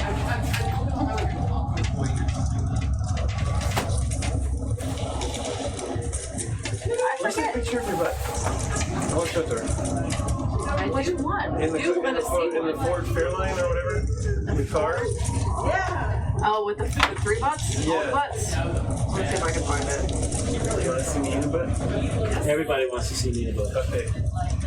Do you consent to seeing butt? I guess, yeah. You have no choice. And there's copious amounts of. Oh, look. Let's put everybody. See that, that opening over there? That opening? Yep, put them all over there. This is going to be the north.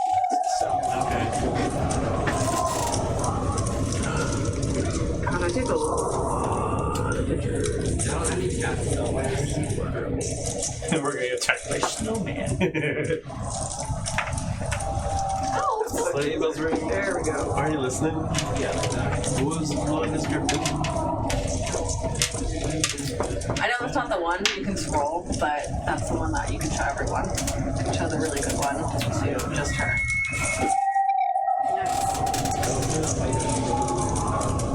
Alright, sorry everyone, we're just looking at a picture that that the Dungeon Master really likes. Definitely Dungeons and Dragons really. Yeah, I'm sorry guys, I'm going to be staring at this for quite some time. That's some nice asses. It's on my Christmas list, thank you very much. Dear Santa. Dear Santa, this is what I really want. That ass. This is the NC-17 version of the game. That's right. It is. That That's ass. This does not get passed around. Just goes over. Okay, so here we go. That's the one. Thank you for free. Traveling north. Oh my god. Sorry. That was something. Sorry. Traveling north. You can show me all these. No, Santa. I'm down with that shit. It was the North It's a Star. little spicy. It's a little spicy. Where Centurion's like, I am blowing up, smoke's coming out of his ears and shit. As the snow continues to fall, you come to a large clearing at the end of the road. Before you lay a frozen lake surrounded by trees and large snowmen. Massive snowmen surround this lake wearing large black hats and colorful scarves that are flapping in the wind. And all the scars are of different colors. You see oranges and reds and blues and greens and purples. In the center of the lake, you notice a large monolith. So icy. It protrudes through the icy surface. But what truly catches your attention are the 5 reindeer that are chained to the monolith. Poor babies. Reindeer. Oh,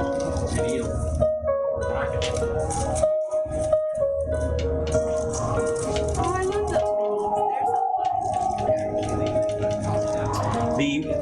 The chains that are attached to the reindeer lead right back to the monolith, and these chains look more spectral. They're blue and they're glowing, with frost emitting upward and dissipating into the night sky. The reindeer all look at all of you, and their heads turn, and their eyes are widened, and you can easily tell they're spooked and they're anxious. So, one of the deer yells to you. Maybe that's not that a deer makes. That's an elk. Yeah. Reindeer elks. Let me see those pictures again. So, All right, nature roll. Can we tell her deer? 11.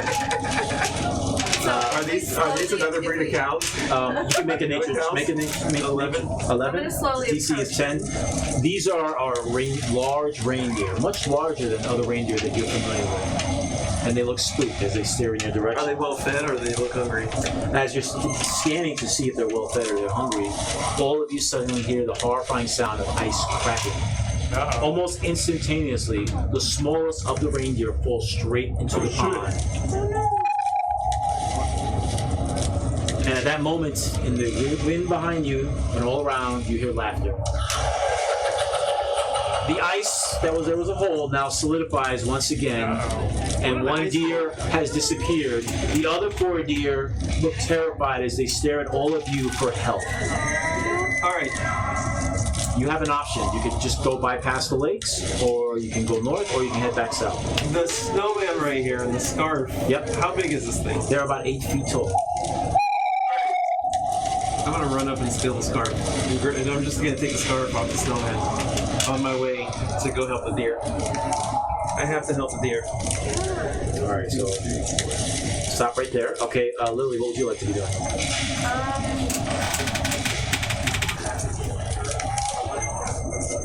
When I look at the reindeer, how are they acting?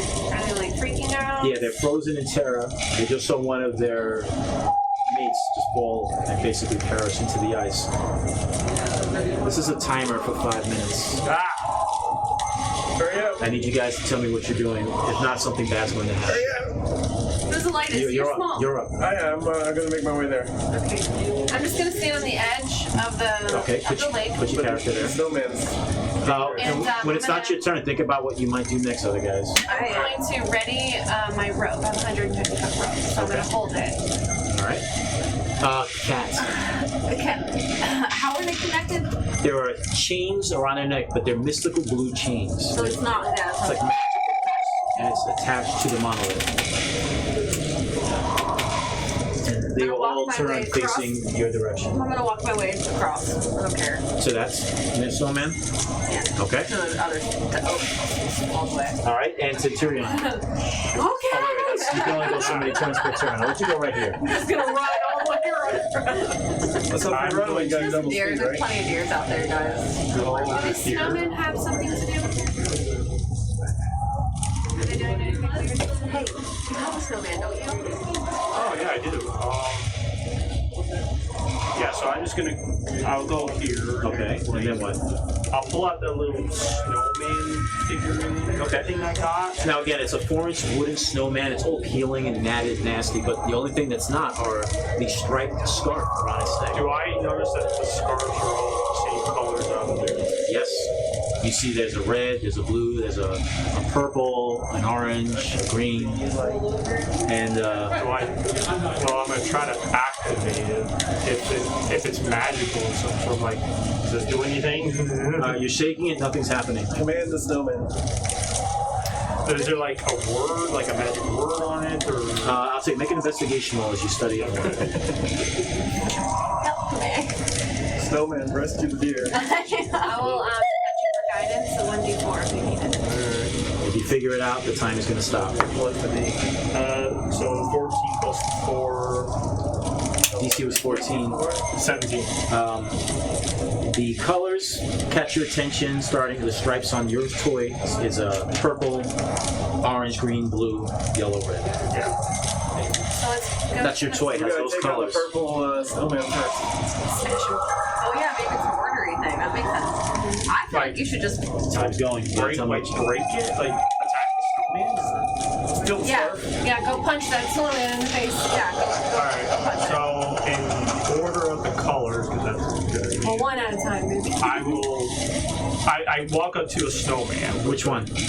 What was the first color you said? Purple. Yeah, it's purple. Where's the purple one? Is it this one? No, it's over there. The purple one will be right there. Yep. Oh, that's What is purple. this? Yeah, Blue? Looks pink. Yeah. I know, it's pinkish purple. It's purple. Alright, This is the so lights I'll on. go into the snowman. Is there anything special about this? It looks like a regular large snowman. One thing you notice is that the mouth, when it originally came with the coals, was stoic, but now it's turned up with a smile. Try and talk. If you wanna like. I'll be like, can you help us? It doesn't say anything to you. The only thing you see is the scarf moving in the wind around its neck. Yeah, I'll that's what I was take the thinking. scarf. You reach up and you grab the purple scarf. Yeah. At that moment, the rest of you see the blue chains get duller. Oh, Yes! Alright, so I will go in order of the scarf, the color on the scarf on the thing, and then just one by one pull them off one Alright, by what's the one. next? welcome. What's the next order? It was It's purple, yellow, yellow. All right, I'm grabbing the yellow one because I got the Is yellow this one. yellow or that? I got yellow right here. That's orange. Yeah, so I'm just gonna. So we're gonna make rolls, and we're gonna do dexterity rolls to see how quick you guys do this. Okay. Starting with you. DC is only Saving throw or? no dexterity ability check as you're running around, and then when you tell me which snowman you're going to, okay? Okay. Where am I? Right? You're right here. You can Okay, I'll go to blue. go to blue. I'm gonna. Oh, hold on. Go to blue, then make that roll. Are you fast enough? Well, she's gonna be halfway if she fails the roll, so make the roll. Yeah, we're just trying to get as fast as we can. Yeah, you made it. 17 plus Just 3. the blue. Next up is Nina. All right, so my bonus action, Removing that, yeah, I'm taking the yellow. and the blue chains get dull. All right, so I take the yellow scarf, and now when I run, how far? You can do a dash, so whatever, You 60 got feet. 60 feet. Now you can run across the ice, so it'll be quicker. But you never know But you're what so happens. small. Okay, so I still have another action, so I'm gonna run across the ice. Okay, so 1, 2. Stop right there. As soon as you step on the ice, I need you to roll a d20. What you roll? All right, you're good. Roll, take the next step. Roll a d20 again. If you roll 1 or 2, something bad's gonna happen to you. Jesus Christ! At that very moment, I have my bonus action, and I want to teleport. okay. Are you happy?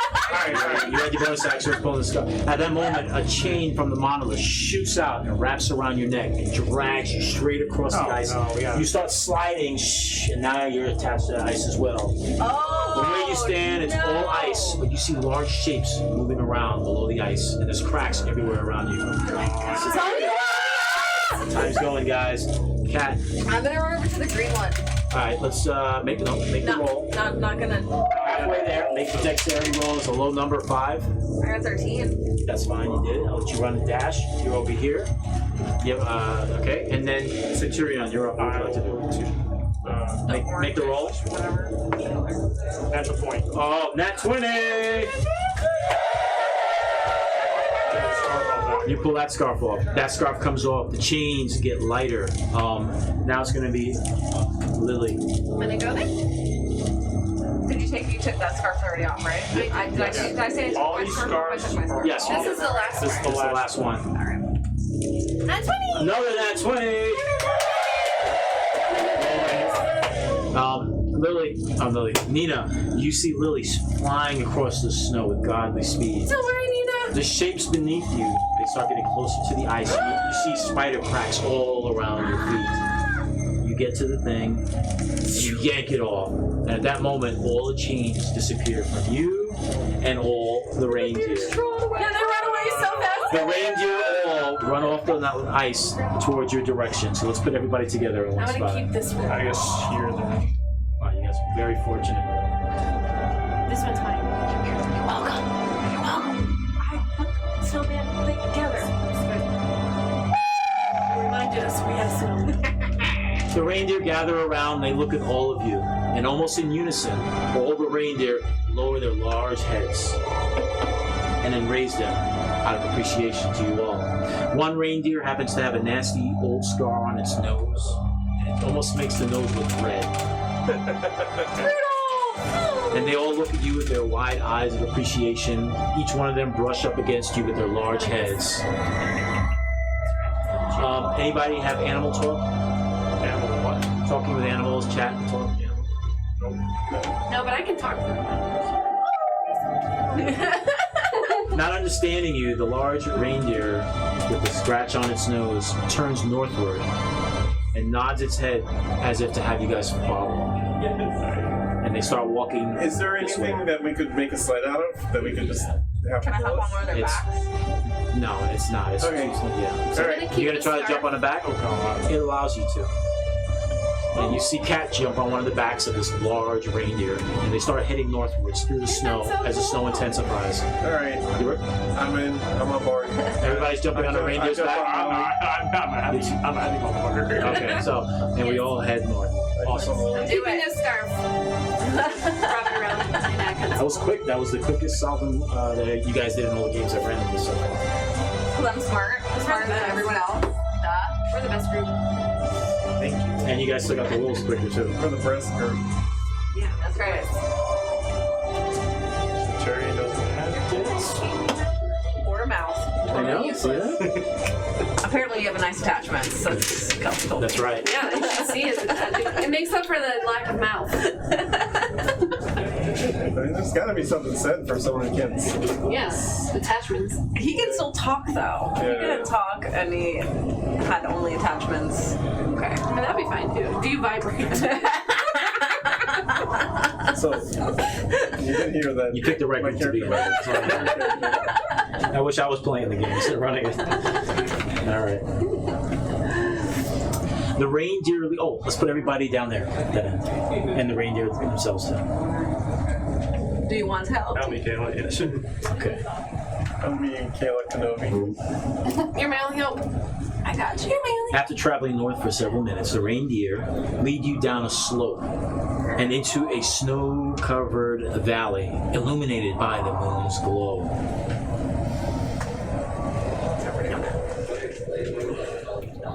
I just want to say that I really felt we had a chance to save the one that went underwater because it was like instantaneously all this happened. We probably could have saved it. Just want to say it. I probably got eaten by worms and leaves. Broke the glass and got it. So it's So, probably just reinstated. as you move forward to this valley, in the distance you see the unnatural shape of a two-story cottage just beyond the falling snow. Cookies. Wait, where's this brownie? Okay, we're gonna share one. I understood. You're gonna share his brownie? Okay, Just one, like, All right. we've got a cottage. All right. The cottage, the windows are all frosted up, but there is light inside this cottage spilling out onto the snow. Next to the cottage, you see there's a large red sleigh, and it's kind of Santa's house. it's kind of strange how the red sleigh, there's no snow clinging to it. Suddenly, from behind the cottage, a massive beast in white fur comes into view. Santa. Oh, so As the wind continues to whip up curls around the snow around this beast, it looks briefly into your direction. Its bluish face, barely more human than simian, frowns with curiosity. And this beast is massive, almost the size of the cottage itself. And with each stride it takes, it kicks up 3 feet of powdered snow as it continues to walk the perimeter of this cottage very carefully. The reindeer begin to tremble and start to back away, and the reindeer do not want to stay in this area, and they leave. Let me get the reindeer. I love you. Bye, reindeer. Thanks for all your help. Let's hear about your friend. I get on the highest point possible of climbing or whatever, where it's a lot, very visible. Okay. And I hold up the teddy bear. And the Yeti. You're actually doing that? I'm gonna hide behind a bush. I might die, but I'm hiding behind Let's go. When you do that, the Yeti immediately takes notice to you. Boom. Boom. Each step in the snow, and each step, snow flies up from its massive feet as it begins to walk closer to you and closer. I prepare myself to run if I have to, but You're gonna let it get right up to you? I'm giving them any sense of hostility, I'm bolting. Yeah. I'm gonna Slide teleport away. One more Distract spot him next away. to you. It won't go into the house. Right there. Just let him chase you around the woods. I think he's fast. We'll be back for you. This massive beast is towering over you as it stares down at you. The rest of you barely see Nina. It's so large. And as you continue to hold this doll up, it goes down with its hand as if it's about to grab you whole. But at that moment, this massive beast no longer looks threatening to you. It looks compassionate. It reaches down with its massive fingers and reaches for the toy. You allow that to happen. Yes. It grabs the toy as its eyes lock onto you. It takes the toy and starts looking at it very inquisitively. It looks at you again very strangely. Turns around and starts lumbering away. No. Disappears. Nailed it. Oh. That's fine. Nina, never do that again. Give me a heart attack. It didn't even even squeak. I thought the bear was gonna squeak because when I took the ball, it Good squeaked. job. Good job. Nice job. And now the valley falls somewhat quiet, but ahead of you lies a 2-story cottage with a sleigh next to it. There is light. There's something possibly going on inside. From where you're at, though, you really can't tell. Can we go to Santa's house now? Don't ask me. You guys. Yeah. Let us investigate. We're gonna go to Santa's. Come here, give me that lap. All right, I'm gonna stop everybody right about here. Okay. Hey guys, I felt something. It was In your pants? I just A connection. Oh no! I don't feel many things. I felt something. Oh, that's so sweet. Okay, as you're getting closer, you're not that door yet. Right here. You have the sleigh or the house itself. You're gonna go to. Someone go look at the sleigh. I'm not good at looking at things. I'll check out the sleigh. All right. Someone else is good at. Make a nature check. The sleigh is covered with all sorts of hat marks, and you see all these little arrows sticking out with black raven feathers. Black raven feathers. Yes. Kind of like your cloak. Yep. 9. No bonus. Yeah, you can't tell what attacked it, but something attacked this sleigh or trying to destroy this sleigh. Now, for the rest of you, the cottage itself is all frosted up. The windows, the walls have frost, have ice everywhere, probably several inches thick. The only part of the house that has no frost or ice on it is the main door itself, and it's 2 doors that open inward. I'm gonna open them. You're opening it? I was gonna knock first. That's polite. Okay. Go for it. You're gonna go to. What are you gonna do? Open the door, knock. I'm gonna knock. I'm gonna knock. He's right. That's Okay. the appropriate- Upon approaching the door, That's right. you begin to hear strange music, and now all of you begin to hear it as well. And it's odd. Some type of celebration going on inside, and things that are breaking. Yeah, go into it. If you listen to the song, you have an idea.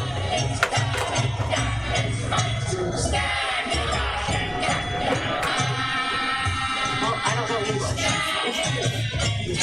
I can't tell what they're saying.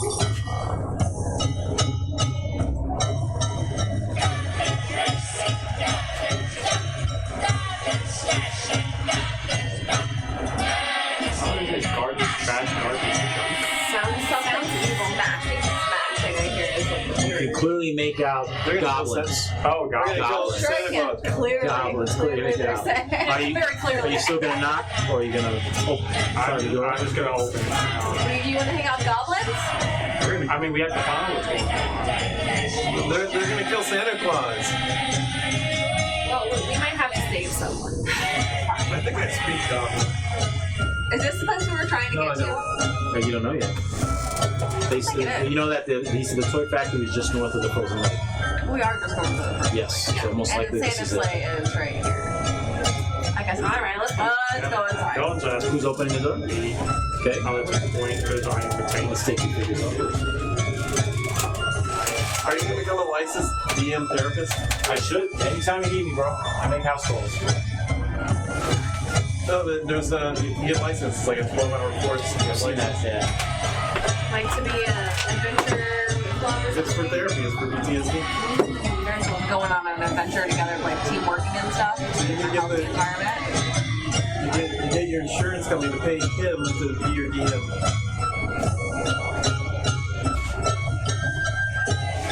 I would like everyone to see that rug over there. That's the main door. You put your characters just Wow, outside that's that. not a huge place. Ooh.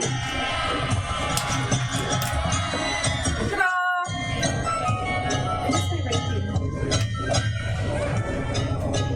Mine drowned. That's sad. The interior of this toy factory is much larger than the outside. In fact, even the shape on the interior is different. Oh, it's a target. Magically different. A massive toy workshop lies before all of you, filled with all sorts of toys on shelves. Numerous tables fill this space, covered with toys and packages. Lanterns hanging from the ceiling provide ample light, and there is a strong smell of peppermint that overtakes all your nostrils as soon as you open up the doors. But that's when you see them.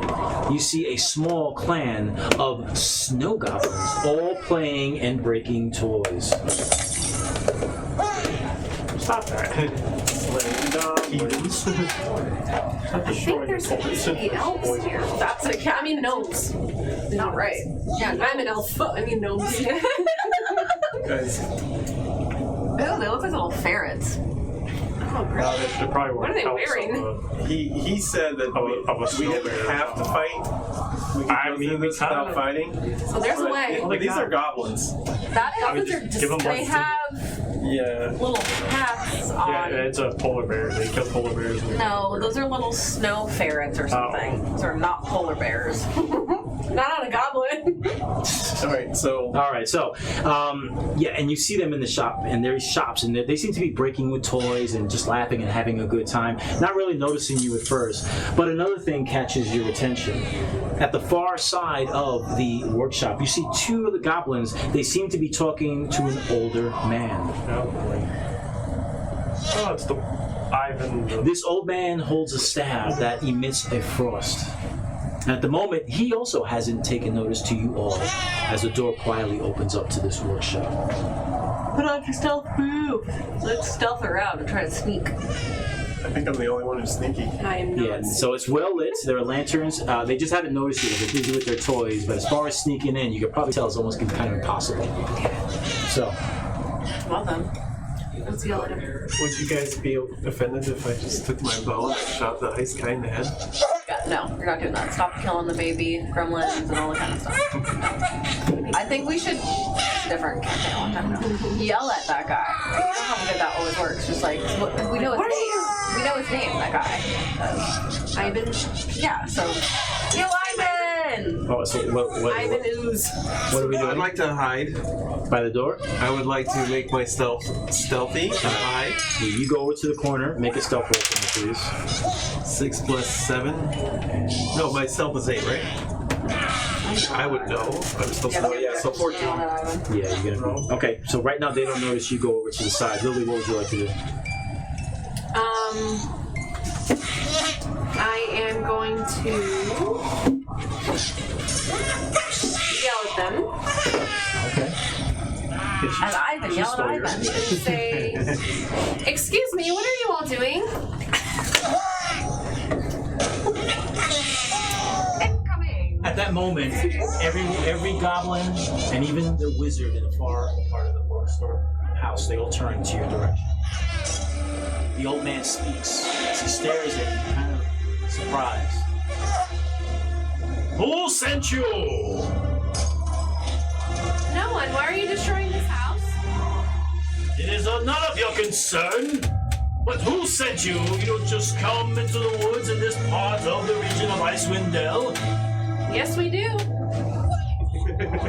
Little girl, what name do you have? My name is not important. What's your name? At this moment, these goblins are slowly moving forward. Slowly moving forward. Slowly moving forward. This one leaps almost cat-like onto the table. This one moves forward. These two face your direction. Make a charisma roll, please. Natural 20. No way, really? Yes. Yes, there'll be some dialogue. Nice job. Woo! I am Ivan of House Kringle, true heir of the North. Who are your friends? We're adventurers looking for shelter. There's no shelter to be found here, young lady. You may go south of here, you will find shelter in 10 towns if you make it that far. Right, surely we'll die, so this is shelter. Do you know who resides here? No, that's no concern of me. I just want a safe night for me and my friends. He takes a few steps forward. The goblins do also. The staff blazing with frost upward. I know my traitorous brother sent you. But he is no longer a pester of me nor my goblins. No more singing, no more noise making. Just solace. Solace where I and my goblins can finally get rest. That is none of your concern, young lady. For in just an hour, Wintermas Day will be upon us, and my darling brother will be no longer, how do you say, of this world.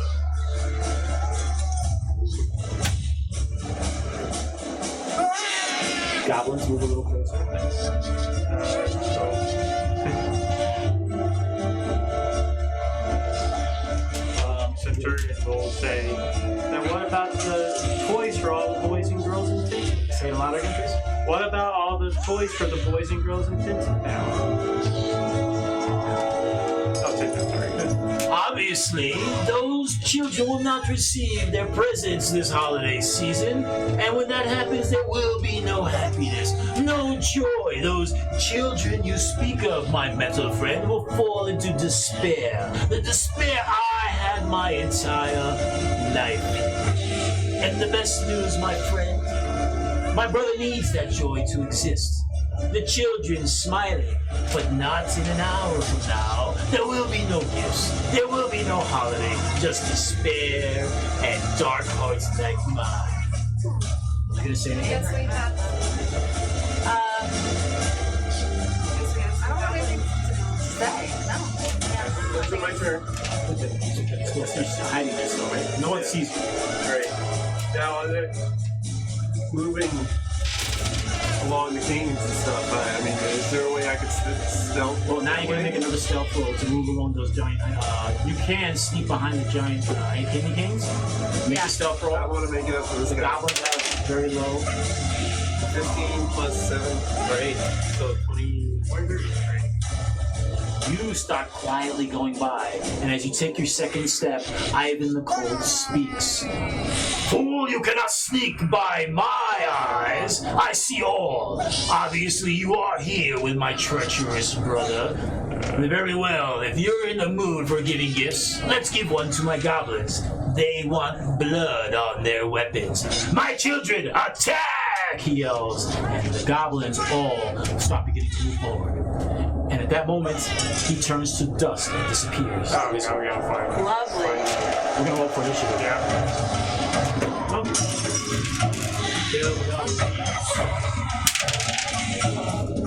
15 plus 4. 19. You're in there. Oh, thank you. Okay. Alright, who got I like that. who got 15 and 20? 18. 10 and 15? So I got a 19. Oh, you did. Okay. Nina? 5 to 10? I got a 5. Alright. The goblins got an 8. And I guess you. It's going to be Lily, Nina, the goblin, Centurion, and Kat. Ladies and gentlemen, let's begin. Lily, what would you like to do? Now, the goblins do have numbers around them, so you got to tell me I'm going after Goblin 3 and what's going forward. I am going to take out my prayer book and open it. And I'm going to cast Embalming Bond on my 3 party members. What does that do? That is a plus D4 to all of your attack, ability rolls, and saving throws. So don't forget, I'll give you guys 5 D4s, so don't forget. And roll it every time you're rolling a D20.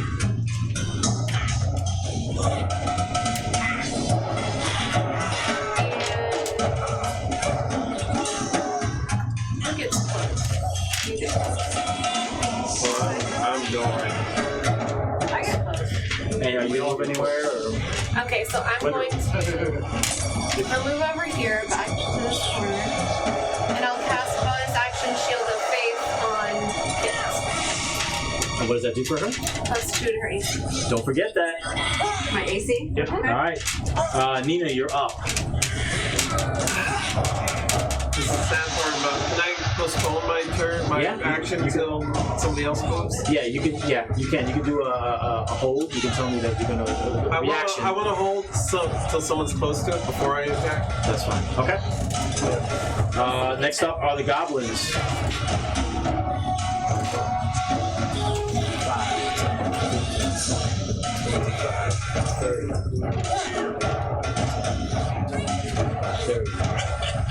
5, 10, 15. Who's that? That's me. Okay. Now, technically, the goblins don't know where I'm at, right? No. See you, No. right? Like, I'm still stealth. Yeah. where I'm at. The goblin rushes you and hits you with a 6. Was it his action roll? No, he said somebody goes over here. Oh. One of you guys go I'm over there. holding my turn. Okay. Does a 16 hit? Okay, his sword hits your armor, bounces right back off. Nothing happens. This guy here picks up a doll, a plush doll, and throws it at. Who's that? That's me. Throws it at Cat. Yeah. The doll sails across and just misses you. It hits the wall behind you and falls to the ground.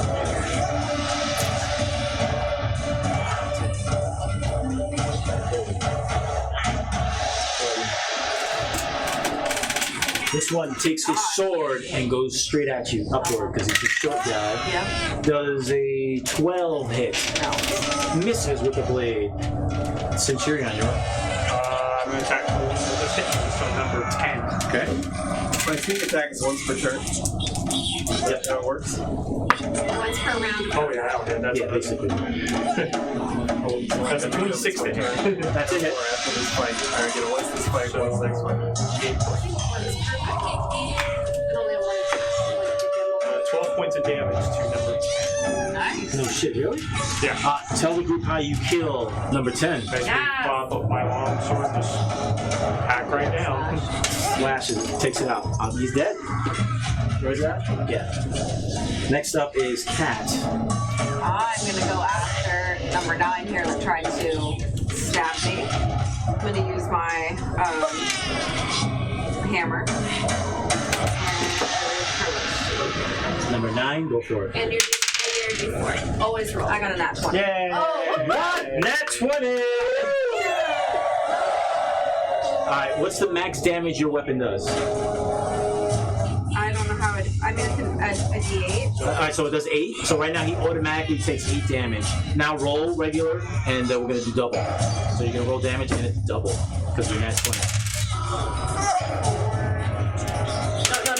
No, not for that. Only for hitting. 7. It's 8, 7. Additional. Yeah. That's 7, so it's double. Yeah. Right? 7, Yes, so that's 7. 14. Describe to a party how you take care of this nasty goblin. I take my warhammer and I do my classic smash right to the head. Becky Lemon Smash. Next up is Lily. Okay, so Lily is going to crouch down, touch her hands to the ground. You'll see shining light, radiant light go to each of my party members again, and I'm going to cast Bless on them. So that is another D4 to your attack rolls. Wow. So that's 2D4s to your attack rolls, and your saving throws, and your ability checks. Oh, shit. Saving throws and abilities and stuff. Yes, and attack rolls. All right, Nina. They still don't see you. So that means I can attack this guy with advantage. Yep. Or I can attack him. One guy with advantage, yeah. Oh, I'm blessed. And you have, yeah, so Oh my. pretty strong. So I'm going to do my sneak attack. I want to attack this guy. It's gonna be a sneak attack because Well, you attack first, and then you add your sneak attack. 20. A nat 20. Oh my god, another nat 20. My buffs. Describe. I'm not going to describe how you kill this creature. With your, Yeah, you're gonna. I accidentally kill him. I'm going to attack this guy. Okay, How do you kill that guy? Huh? How do you kill him? I'm just running for this guy and I accidentally slice this guy in half. I'll let this happen. Move your character here. We're no longer hiding, by the way. Right. I accidentally sliced him in half. With a rape. Wow. Yeah, you ran by. That was it's gonna be. They have low health. And now I'm going to hit him with a dagger. And both of those. Oh. My dagger's plus. All kinds of stuff. Magic. Plus 9 or something? Alright, so then I got 8 here. Nice and 11. So I'm at 11 plus my. So I'm at 20? No. 18 or 19. That's a hit then. That's a hit. And damage is. Oh, careful.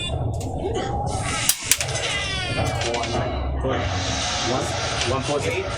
8 piercing? Yeah, and then my sneak attack damage gets added. No, you already used that with the other ones. Okay.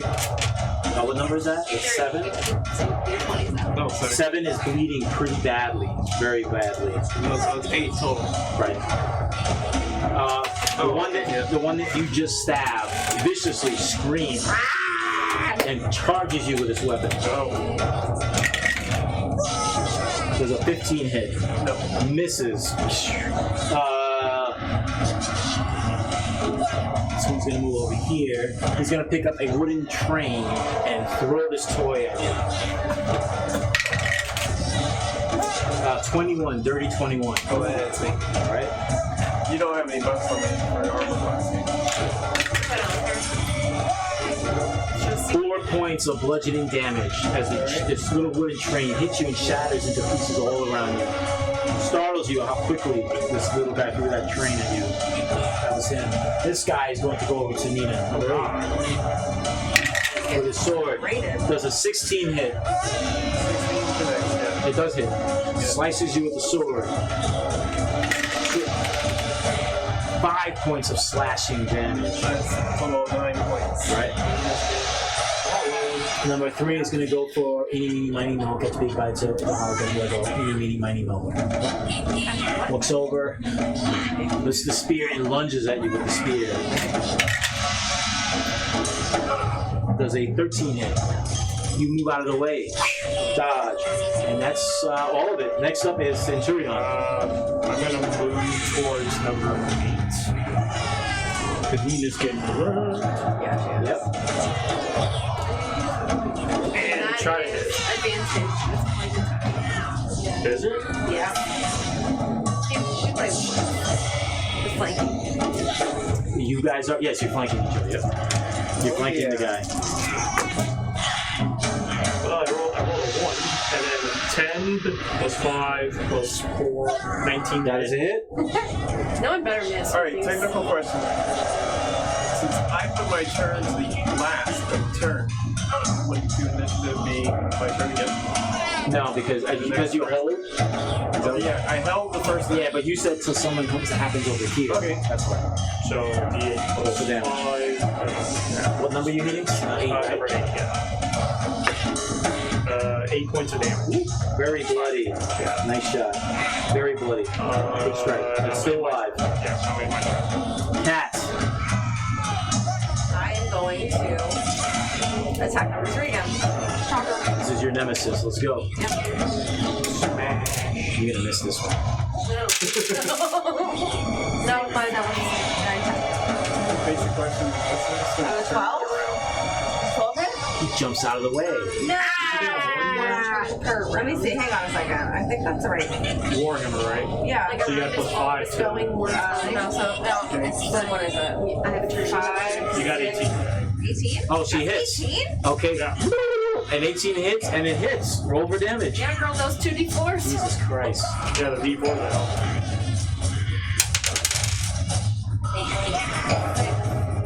Plus 3. 9. 9.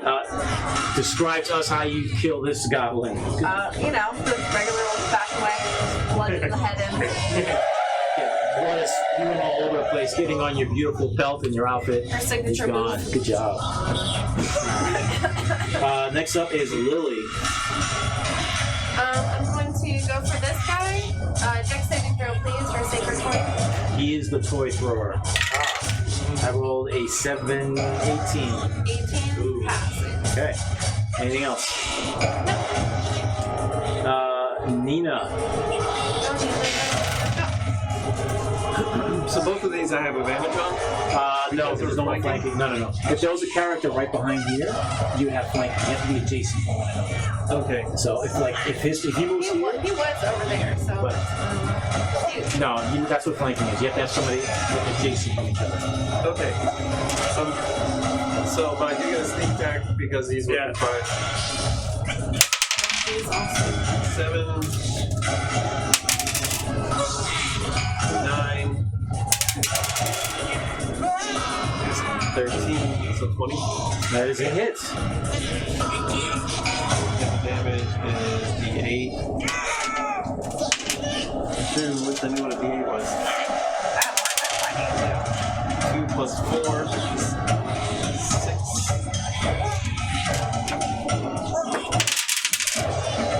12. Oh, that is is a damage?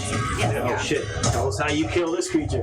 Number 8. Well, he's got a cute little skull head, huh? Yes, sir. I stab him without hurting the head, just right in the face, and lifting the head off. Awesome. Alright, my second move is with the dagger into his ear.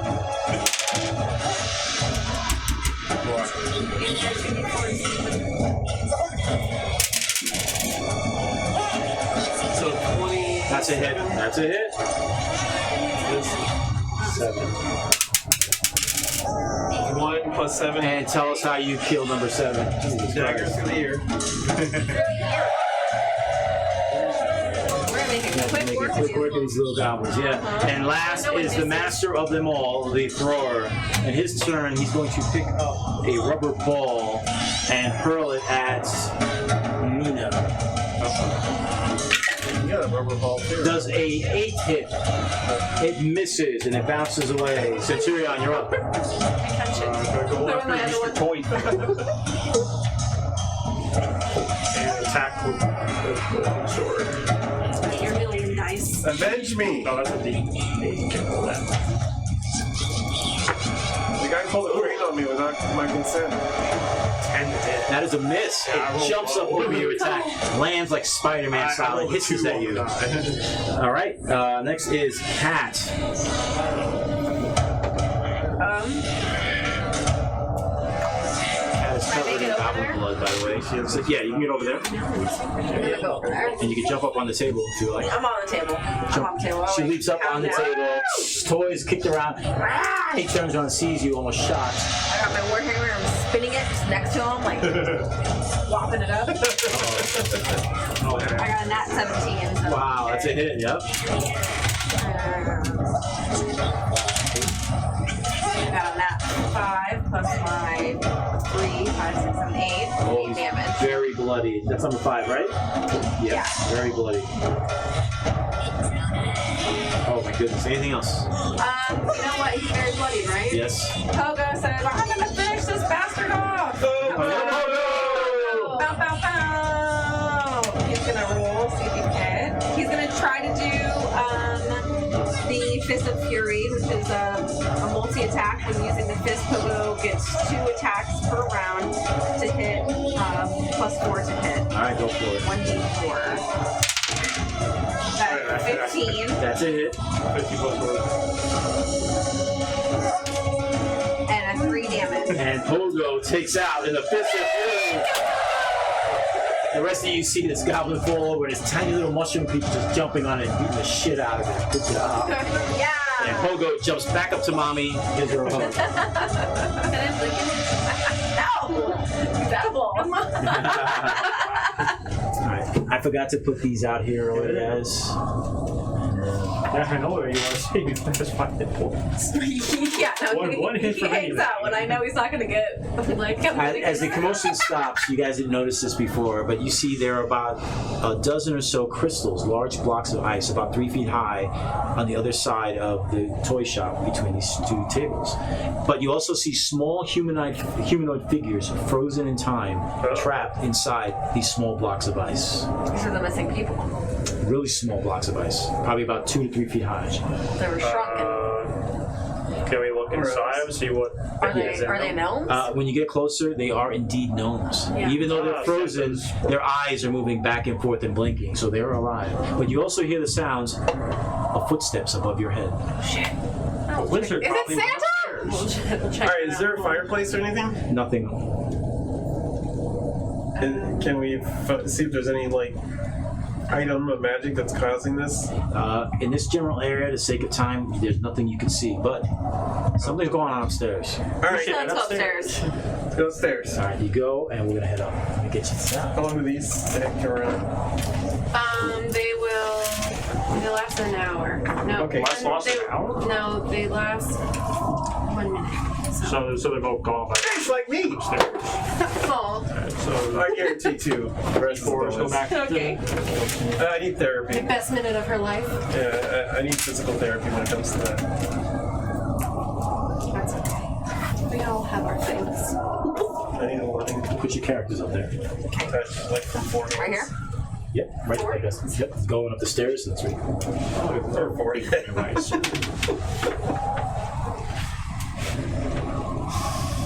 I wonder if Nina's watching. Hey Nina, are you watching? Hello, Nina. She's probably not.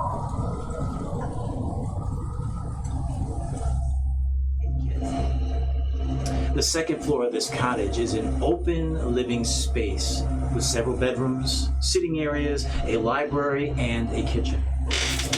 Ceiling lanterns provide a lot of light because all the other windows are frosted up. Seemingly out of place though on this level, in the center of this floor is a large block of ice.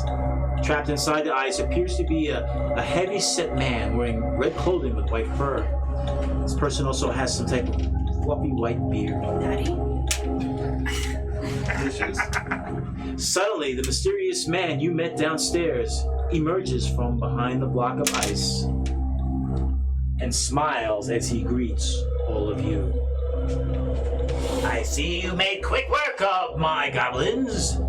Very well, this is the last moment of your lives, if you choose to continue moving forward. I don't believe that. Shall we continue moving forward? Oh, I shoot him with my bow. I don't want to waste time this time. I don't want him to disappear. I just want to bang him with the bow. You're immediately going to attack. Yeah, with the bow. Okay. You were talking, you're attacking. What would you like to do? I'm down. Let's get him. I got my bow out too. I'm ready. I'm gonna use my last giant's might to go big again. Okay. Oh, very well. I gave you a chance to leave, but now you cannot. He holds his staff up high, and he starts chanting in some weird language you've never heard before. Let's roll for initiative. 1 plus 4. 17. 23. 11. Here we go. Okay, who had 15 to 20? 23. Damn. I want this guy. You want this guy to eat? He killed my reindeer. 10 to 15? 13. 12. You got 13 too? Yes. Which one do you want to go first? You go first. What'd you get? 12. All right. It's going to be Nina, Ivan the Cold, Lily, Cat, and Centurion. I have no buffs, right? What are you doing? I'm Yeah. shooting my No buffs right now. my short bow. That an 8. That's not good. I think we had a 14 lead. We just lost it. You know where it's at.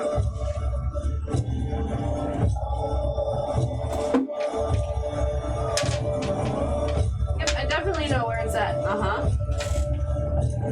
We're almost there. Actions. Actions, there we go. Plus 9. What are you Plus using? 6. A dagger? No, I'm using my longbow. No. I just do a shot. Plus 6. So 8 plus 6. 14. Okay. Your arrow sails straight at this wizard. And once it's about to hit him, the arrow turns to frost and dissipates into snowflakes. He laughs aloud. You fools! You will never save Wintermas! It'll be as black as my heart! Now it's his turn. I need you to make a saving throw. He starts chanting something in some type of arcane language and holds up his staff. You need DC is 17. Oh, Yeah, it is. I'm stuck on a paper, but it's going to be either be a 6 or a Roll 16. again, man. Roll Yeah, again. it's covered. 17 higher. 8. No. For the rest of the party, you see him suddenly get encased in ice. Uh-oh. Every round, you can have a chance to possibly break it, but it's high. Yes, he is. It's all encased in ice. Did I still have a bonus move? No, you're frozen. Yeah, you can't move. That's it. And he laughs once again. Is this all you have? We can do this all day, and I can tell you now, Ivan has never lost a battle before. And by his voice, he sounds serious. Next is Lily. Hell yeah! I will open up my prayer book again and cast Embalming Bond and give everyone another D4. Nice. And bonus action, I'll cast Spiritual Weapon. And I'll put it right behind him, and then I'll attack. It's going to 15. What is that? My spiritual weapon. Okay. Your spiritual weapon needs to make a saving throw that close to him. Oh. So let's make what's your okay.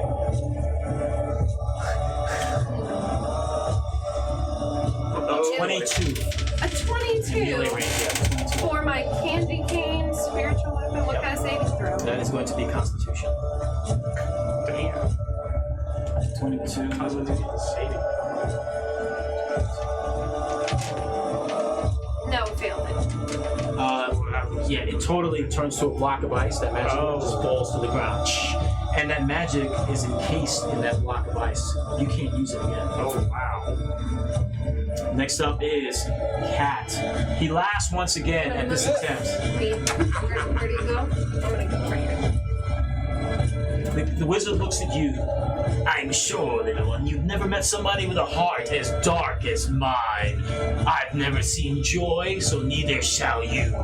So you have a choice what you want to do. I turn around and moon him to try and get him to have some joy. See if that like So breaks you're his actually heart. gonna turn and pull out your. Show him my booty, give him a good working show. See All how right. this helps. Nothing happens. And he looks at you perplexed. The DM likes it, but but the wizard just looks at you kind of odd. Are you gonna? That was your action. You gonna say or do anything else? Nobody was ever nice to him. No, I am good for now. And Centurion, master of battle, you see all your allies failing on every single attack. The wizard had said several things. His eyes fall upon you and he laughs.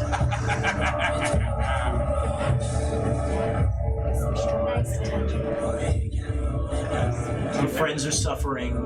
So I'm going to move 5, 10, 15, 20, 25, 30. Okay, right there. And I'm going to, I don't know if this is going to work out, I'm going to try. I'm going to pull out the little wooden figurine, the Snowman? snowman, and I'm going to say, what's the holiday called? I keep forgetting. Wintermas. I'm like, Merry Wintermas. Dude, that does anything. Good, Be nice. good try. I like it. Crazy See what old happens. wizard. The wizard pauses for a second and looks at you. Is this a trick? This is no trick. A gift from me to you. Everyone deserves a gift. He walks closer to you, looking at the toy you're holding in your hand. He doesn't seem as angry. No one has ever given me a gift. And he's staring at you and he looks down at this little toy as you hold it up. Growing up, my parents loved him more, and he gestures back towards the block of ice. They've hugged him, kissed him, presented him with gifts, but I have never received such compassion before. Why would you give this to me? Because that's what Wintermas is all about. Giving to others. We could be your new parents. You can be my daddy. My heart has never experienced such giving before. His hand goes up slowly and touches the toy. You know, grab it? Yeah. He holds onto the toy. At that moment, you're free from the ice. See, The ice that was holding We just your held his thing heart. disappears. He stares and looks at this. The generosity, my Tin Man, you've shown me I've never felt before. My heart has been cold for all the time. Quickly, my metal friend, my brother only has a small amount of time left, and it's a stroke of midnight soon. We have to free him. He takes his hand and places it on the block of ice. And at that moment, he looks around. Make sure you tell my brother, for I am sorry for all I've done. I do love him dearly, and now, my metal friend, you have proven so. And at that moment, Ivan the Cold turns to ice. He turns to ice. Ivan the Cold turns to ice. I'm glad I wrote that letter down. He was gonna annihilate us, I'm pretty sure. The ice shatters. And as the ice all around crumbles, the man that was once trapped in the ice stands before you. He brushes off remnants of ice crystals and snow. His bright red outfit looks cleaner than ever. And he grabs his bushy beard, looking confused, touching it, looking at all of you, and looking down at the ice sculpture of his brother. He greets you all with a smile. He walks over to a kitchen table where there's this large, pointy red hat with fur around the sides, and he grabs it and places it on his head. He begins walking towards all of you with a large smile on his face. He's much larger than he looked inside and older as well. Can we say that? Yes, I've recognized you all. You were much smaller then. But oh, how have you grown? You probably don't remember me, but I never forget the beautiful faces of children, even when they grow old. I am Saint Christoph Nikolai Klaus of House Kringle. Hello, my children. There are no needs for names, for I know you all. Nina, Lily, Cat, and you, my friend. You may be of metal, but there is a heart and soul within you. But I am no saint, as they call me at all. However, the elves gave me a name that the translation of saint. What was that? He's touching his beard. They would call me Santa. That is what they call me, Santa Claus. I know him. And he looks down at the sculpture of his brother. His heart was not evil, just empty. He walks towards you again. My metal friend, on this night you filled it so. It is Wintermas Eve, is it not? He says. Yes, Santa, it's Wintermas. He turns to a counter and he grabs this large purple fur bag. This is a bag of holding. He goes over to you. This gift is for you, my friend. Oh, shit. But I need your help, all of you. We need to go downstairs and collect many toys as possible, for we have very short time to save Wintermas. Will you help me tonight? He says. Yes, Santa! Yes. Yes, we will. Jumping up and down.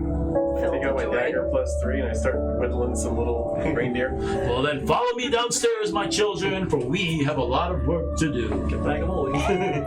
Okay. Yay! Upon returning to the first floor, you hear and see dozens of small gnomes running all over the place, cleaning up the broken toys. Some of them are gathering clean toys. Other gnomes are happily dragging dead goblins outside to the rubble. Santa says to all of you, we have a short amount of time. You must collect as many toys as possible and put them inside the bag of holding. The one who collects the most toys in the shortest amount of time shall receive a special gift from myself. Are you ready, my children? He says. Yes. Yeah. Right, and this is how we're going to do this. As you run around collecting toys, each of you are going to take 4 6-sided dice. So what time I don't burn all my 6-sided dice? And we're going to do one at a time. Okay. You're going to roll the 4 6-sided dice, add your charisma modifier to it. Oh. 0. Whoever gets the highest roll collects the most gifts and will get a special gift from Santa himself. Yeah, I don't have a charisma modifier either. Can I just sit on his lap? That'll be enough for me. So, here we go. Starting with Lily. 4 6-sided dice plus your modifier. And when you get your total, say it out loud. Charisma modifier. So right now you guys are all running, grabbing toys, throwing them into the bag. 9. Oh, -1. I am not charismatic. Same here. Yeah, Nina. Oh, Oh, he rolled big. Nice. she rolled big. 18. 18? 17. 17. Wow. Oh, wow. 5. I have 2s and 3s. That's a 17. 17. Ooh.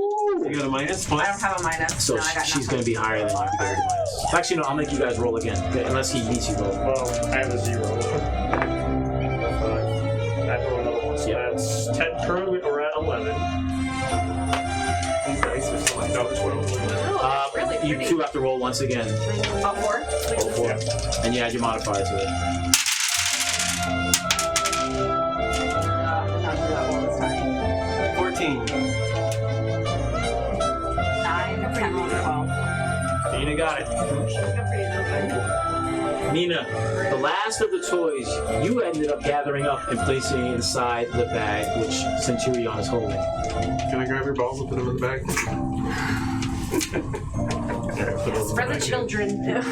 I did put the balls in my shirt. Santa walks over to you with a big smile on his face, and he stands. He's actually taller than you.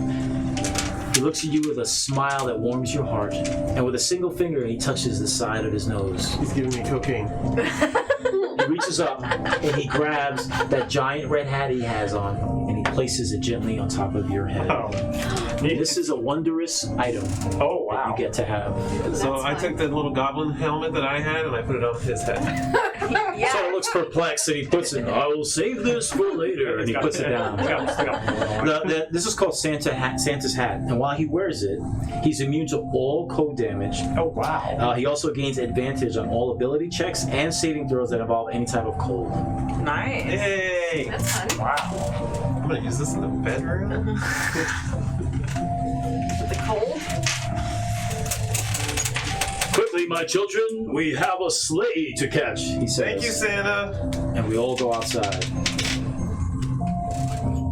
Now, They all torn up. well, that's what we're gonna get to. As the clock begins to tick towards midnight and you guys exit Santa's workshop, large wet snowflakes begin to fall from the night sky. You hear it crackling upon impact. Punch you. You're immediately met by the cold wind and the evening air. Frost begins to start building up on all your eyebrows. Standing at the front of a red sleigh, you see there are 4 reindeer being chained and lassoed to it by several gnomes. And these reindeer are the same ones you guys actually saved from the frozen lake. Upon seeing you, the reindeers turn their heads and once again they bow in respect. As the several gnomes are rapidly harnessing the reindeer, another gnome wearing goggles and gray fur walks up to Santa. And in his tiny little frame, he says the following. Lord Kringle, we have 2 man-sized problems. And he looks over at all of you. No offense. Really good note. The goblins damaged the sleigh beyond our capabilities. Furthermore, even if we somehow fix the sleigh, your reindeers lost the ability to fly. Their magic is gone. We just believe. Santa sits and he starts thinking and rubbing his large, fluffy white beard. Do any of you know how to repair sleighs? You're a robot. You gotta know how to do that stuff. I am proficient with Smith's tools, and that helps. Oh, it may. So you need to make a survival roll. Walk over to it. You're looking at the sleigh with all the damage. Centurion begins to get to work. The DC for this is high. If not, well, there's going to be some repercussions. Okay. I have give me a mending. second. Maybe if I help him with my mending. You'll get advantage with her mending. Yeah. Okay, so and you said survival, 15. correct? 15. Okay. Hey, Wintermas magic. Are we outside? We're outside. And you get a +1. Oh, does that's with ability checks as well? Yep. Oh, okay, so I No, can. you just get a +1. Oh, no. For what? That was saving. Saving Oh. throws. Oh. That's not okay, saving. all right. I'll touch You can do it. 15. So let's just give you guys. Yep. Yep. With our powers combined. That's a 7. All right, you think you're working, you think you sort of have it. Anybody else can try it, but you don't have any bonuses. I blew all my bonuses. I have tool proficiency in vehicles. No, you don't. Really? Yeah, that's what it says right here. I'm going to give you advantage, and your DC will be 12 instead of 15. On vehicles. Wow. So, as you see you failed, you couldn't figure it out. Cat pushes you Cat, you push him to the side, and you walk up to the side, Disgusting. and Cat begins to work on the sleigh. Oh, No shit, really? Not within even. You see her getting to work, pulling out arrows and using rope and tape and fixing up the sleigh, and you feel confident enough, Kat, that you fixed Santa's sleigh. And Santa walks over to all of you, and he says the following: The reindeer feed off of the joy of memories of past. Only then will they have flight once again. So I ask all of you to share one moment in your life that brought you the most happiness.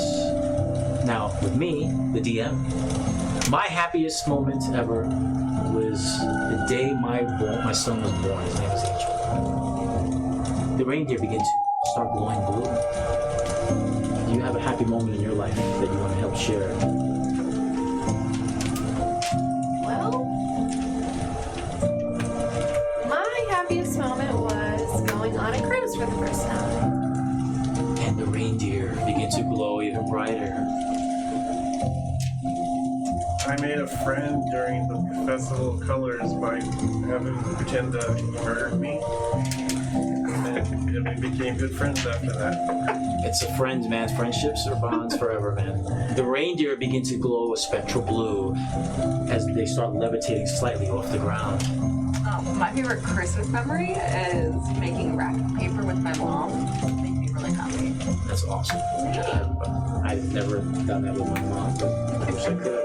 And with that, the reindeer start levitating even more. Lastly, Centurion. There's no happiness.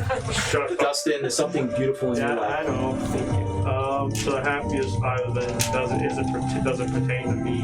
It pertains to my mom. About 10 years or so ago, she was diagnosed with breast cancer. And after a year of fucking turmoil, I helped her every step of the way after the surgery and everything. And I was so happy when she got back up to 100%. Remission? Awesome. She was in remission, but then at the surgery, the infections, she couldn't use her arm for a whole year. She was like, As a mother and as a parent, that's awesome. God bless you, bro. And Centurion, with that awesome story and all of your memories of joy, with a flash of blue light, the reindeer appear in spectral forms. Gently, they begin floating in the air. With each subtle movement, the reindeer sleigh begins to rock back and forth as the reindeer are ready to take off. Santa Claus approaches the reindeer and gently pets all of them with a big smile on his face. He eventually turns to face all of you, knowing the reindeer are ready to go, the gifts are filled in the bag, but he has a final request for all of you.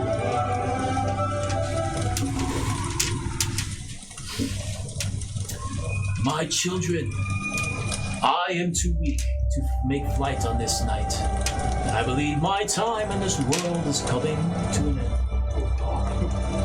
But the children of 10 towns will not be denied on this night. No, no.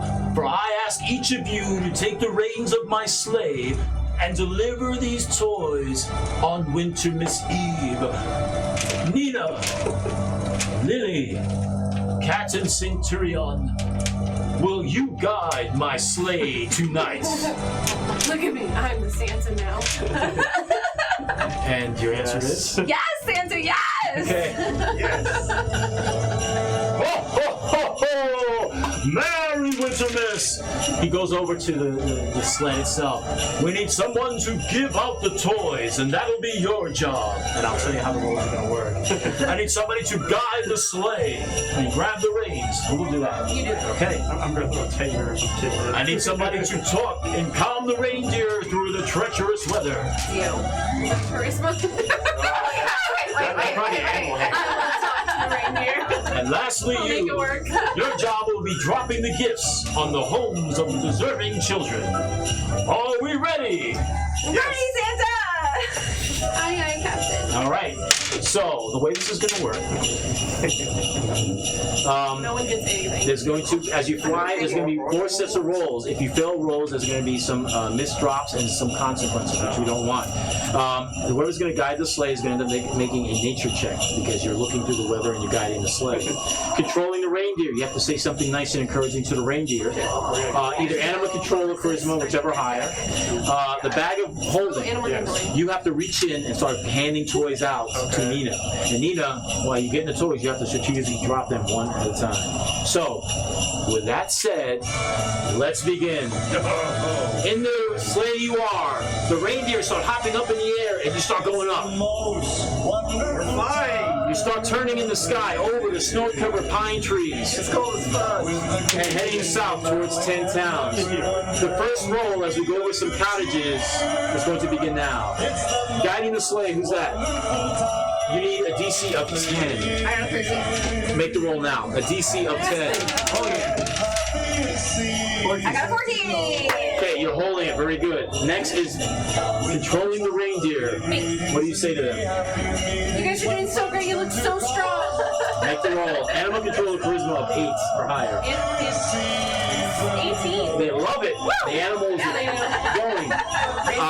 It's breezy. The snow's hitting you. You're reaching in the back, trying to grab toys. You need to make a wisdom, a perception of 8 or higher. Okay, perception. Right. We might use strange job.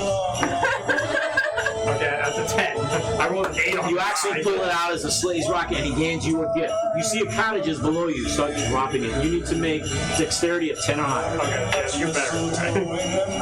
15. Woo! The first one, nice. The small cottages get their gifts. Now you're flying over 10 towns itself. Starting with guiding the sleigh over the town.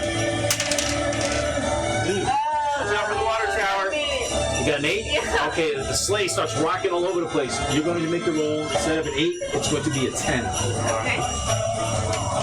Now 1 failure. 10 or higher. Right. So you guys are doing great. Keep it up. 18. Woo! Even though the reins were being rocked, you did a good job. The reindeer on time. You have to grab a gift. Same number, 8 or higher. I'm going to roll another 8 so 10. You're very fortunate. You got the gifts. Start dropping them in 10 towns. 11. Oh, nice. Last trip around 10 towns. You can switch, Jeff. Yeah, because I got a perception plus 7. Okay, yeah, do that. Now we're switch. I will drop you. All right. I will be the Now you're starting to head your way out of 10 towns. Make the roll. 15. Very good. There we go. driver. Okay, the sleigh is on target, and young lady, animal handling. Go. Animal handling. What are you gonna say? I'm gonna say. Uh-oh, it's okay. Rolled a 9. Oh, you needed a no. This time there's no negative. Animal handling is 8 or higher. Yay! So cute. Nina, grab those toys. Successful toys. You need to make 8 or higher. 9. Yes. Yay! Go. Dexterity. 5. Oh, you start doing mist drops, and toys are falling, but they're missing their target. And now it's going out. This is the second toy. You need a 4. You're heading out of 10 towns, heading back to the northern end. There's one more village you have to hit, starting controlling the reins. Alright. Alright, kids. That's 20. Next With a nat 20, you get to pick one of these 3 to do a success without rolling. Which one of these 3? Alright. Controlling the reindeer. Talk to them. Alright, little ones, let's go. We're doing awesome. Oh, good job. 30-20. Woo! And now drop the toys. Don't miss this cottage. He has to grab the toy. Oh, grab the toys. 10, Plus your perception. 17. And then Awesome. I always Yay! You did it. Awesome. You successfully drop all the toys and begin to head back to Santa's workshop. Exhausted, but realize you did a very good thing. The 4 of you saved Wintermas. Yeah. But as you fly over the snow-covered pine trees and you take a relaxing breath, you start to reminisce and you start taking in some of the beautiful sights of Icewind Dale. In a clearing at the base of a mountain, several frost giants are gathered around a massive bonfire. They seem to be talking with each other and enjoying the time with each other. They look up to all of you with their massive hands, seeing the sleigh, they wave. way back. Blow him a kiss. Near a small stream, a pack of direwolf pups are all playing in the snow as their proud parents lay and watch nearby. They're dead. Shit, might have killed them. Daddy's not coming home. And near some snow-covered ruins, a massive yeti stands before her younglings, holding a tiny plush animal. Aw. This plush Yeti toy is presented to the younglings. And instead of taking the toy, the younglings are so happy, they rush their giant mother and hold on to her legs dearly with love. And at that very moment, the Yeti looks upward and looks at you. Nods its head. Wonder if I can manage Oh, to you're narrow such a it good person. No. Your sleigh begins to slow as you approach Santa's workshop. The sun actually finally shows above the snow-covered mountains. As the sleigh finally comes to a stop near Santa's workshop, you're immediately met by dozens of gnomes, and they come around to greet you. But you also notice another group of gnomes gathered around the red clothing of Saint Nick lying in the snow. Santa's nowhere to be found. The gnomes all suddenly appear saddened, but they look at each of you with hope. A taller gnome with a red scarf approaches you all and looks up at you.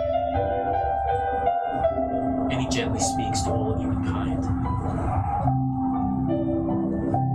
Lord Kringle, our saint has gone beyond the veil to join his ancestors. But we all see his spirit lives on in all of you. And at that moment, gnomes walking out of the toy shop, they are holding 4 red outfits with white fur. Would you all honor the memory of Santa once a year and take his mantle as the new Saint of Wintermas? A gnome approaches you with a large red outfit with white fur. I would be honored to do so. Saint Centurion. It passes you the outfit. A gnome approaches you with an outfit. I want to be Santa. Yes. Yes. Saint Cat. And you get the Oh, outfit you as don't well. understand. A gnome approaches you, holding up the outfit. 20, I take it. You did roll a natural 20. Saint Nina. And the last gnome approaches you, Where's mine? giving you the outfit. The gnome says, Saint Lily. And at that moment, history is made. We're all Santa. For many years later on Wintermas Eve, the new saints of Wintermas all take your leave. But you get together, you enter a cottage around 12, each of you placing gifts on all the shelves. You spoke not a word and continued to work, and filled all the stockings, but then turned with a jerk. Standing before you were children in glee, all in the ages of 10, 8, and 3. Saint Lily, Saint Nina, Saint Cat, Saint Centurion. Each of you laid a finger aside your nose, and giving a nod to these children, up the chimney you rose. On the roof, each of you shout as you flew out of sight. Merry Wintermas to all, and to all a good night. And with that, ladies and gentlemen, the long, cold night. Thank you all for playing. Merry Christmas to you all. I want to thank Walter. He's behind the steel wall doing Twitch. Thank you all. If anyone watched, Merry Christmas, Happy Holidays, and I hope you guys have a safe and Happy New Year. Thank you all for watching. Thank you. Yay.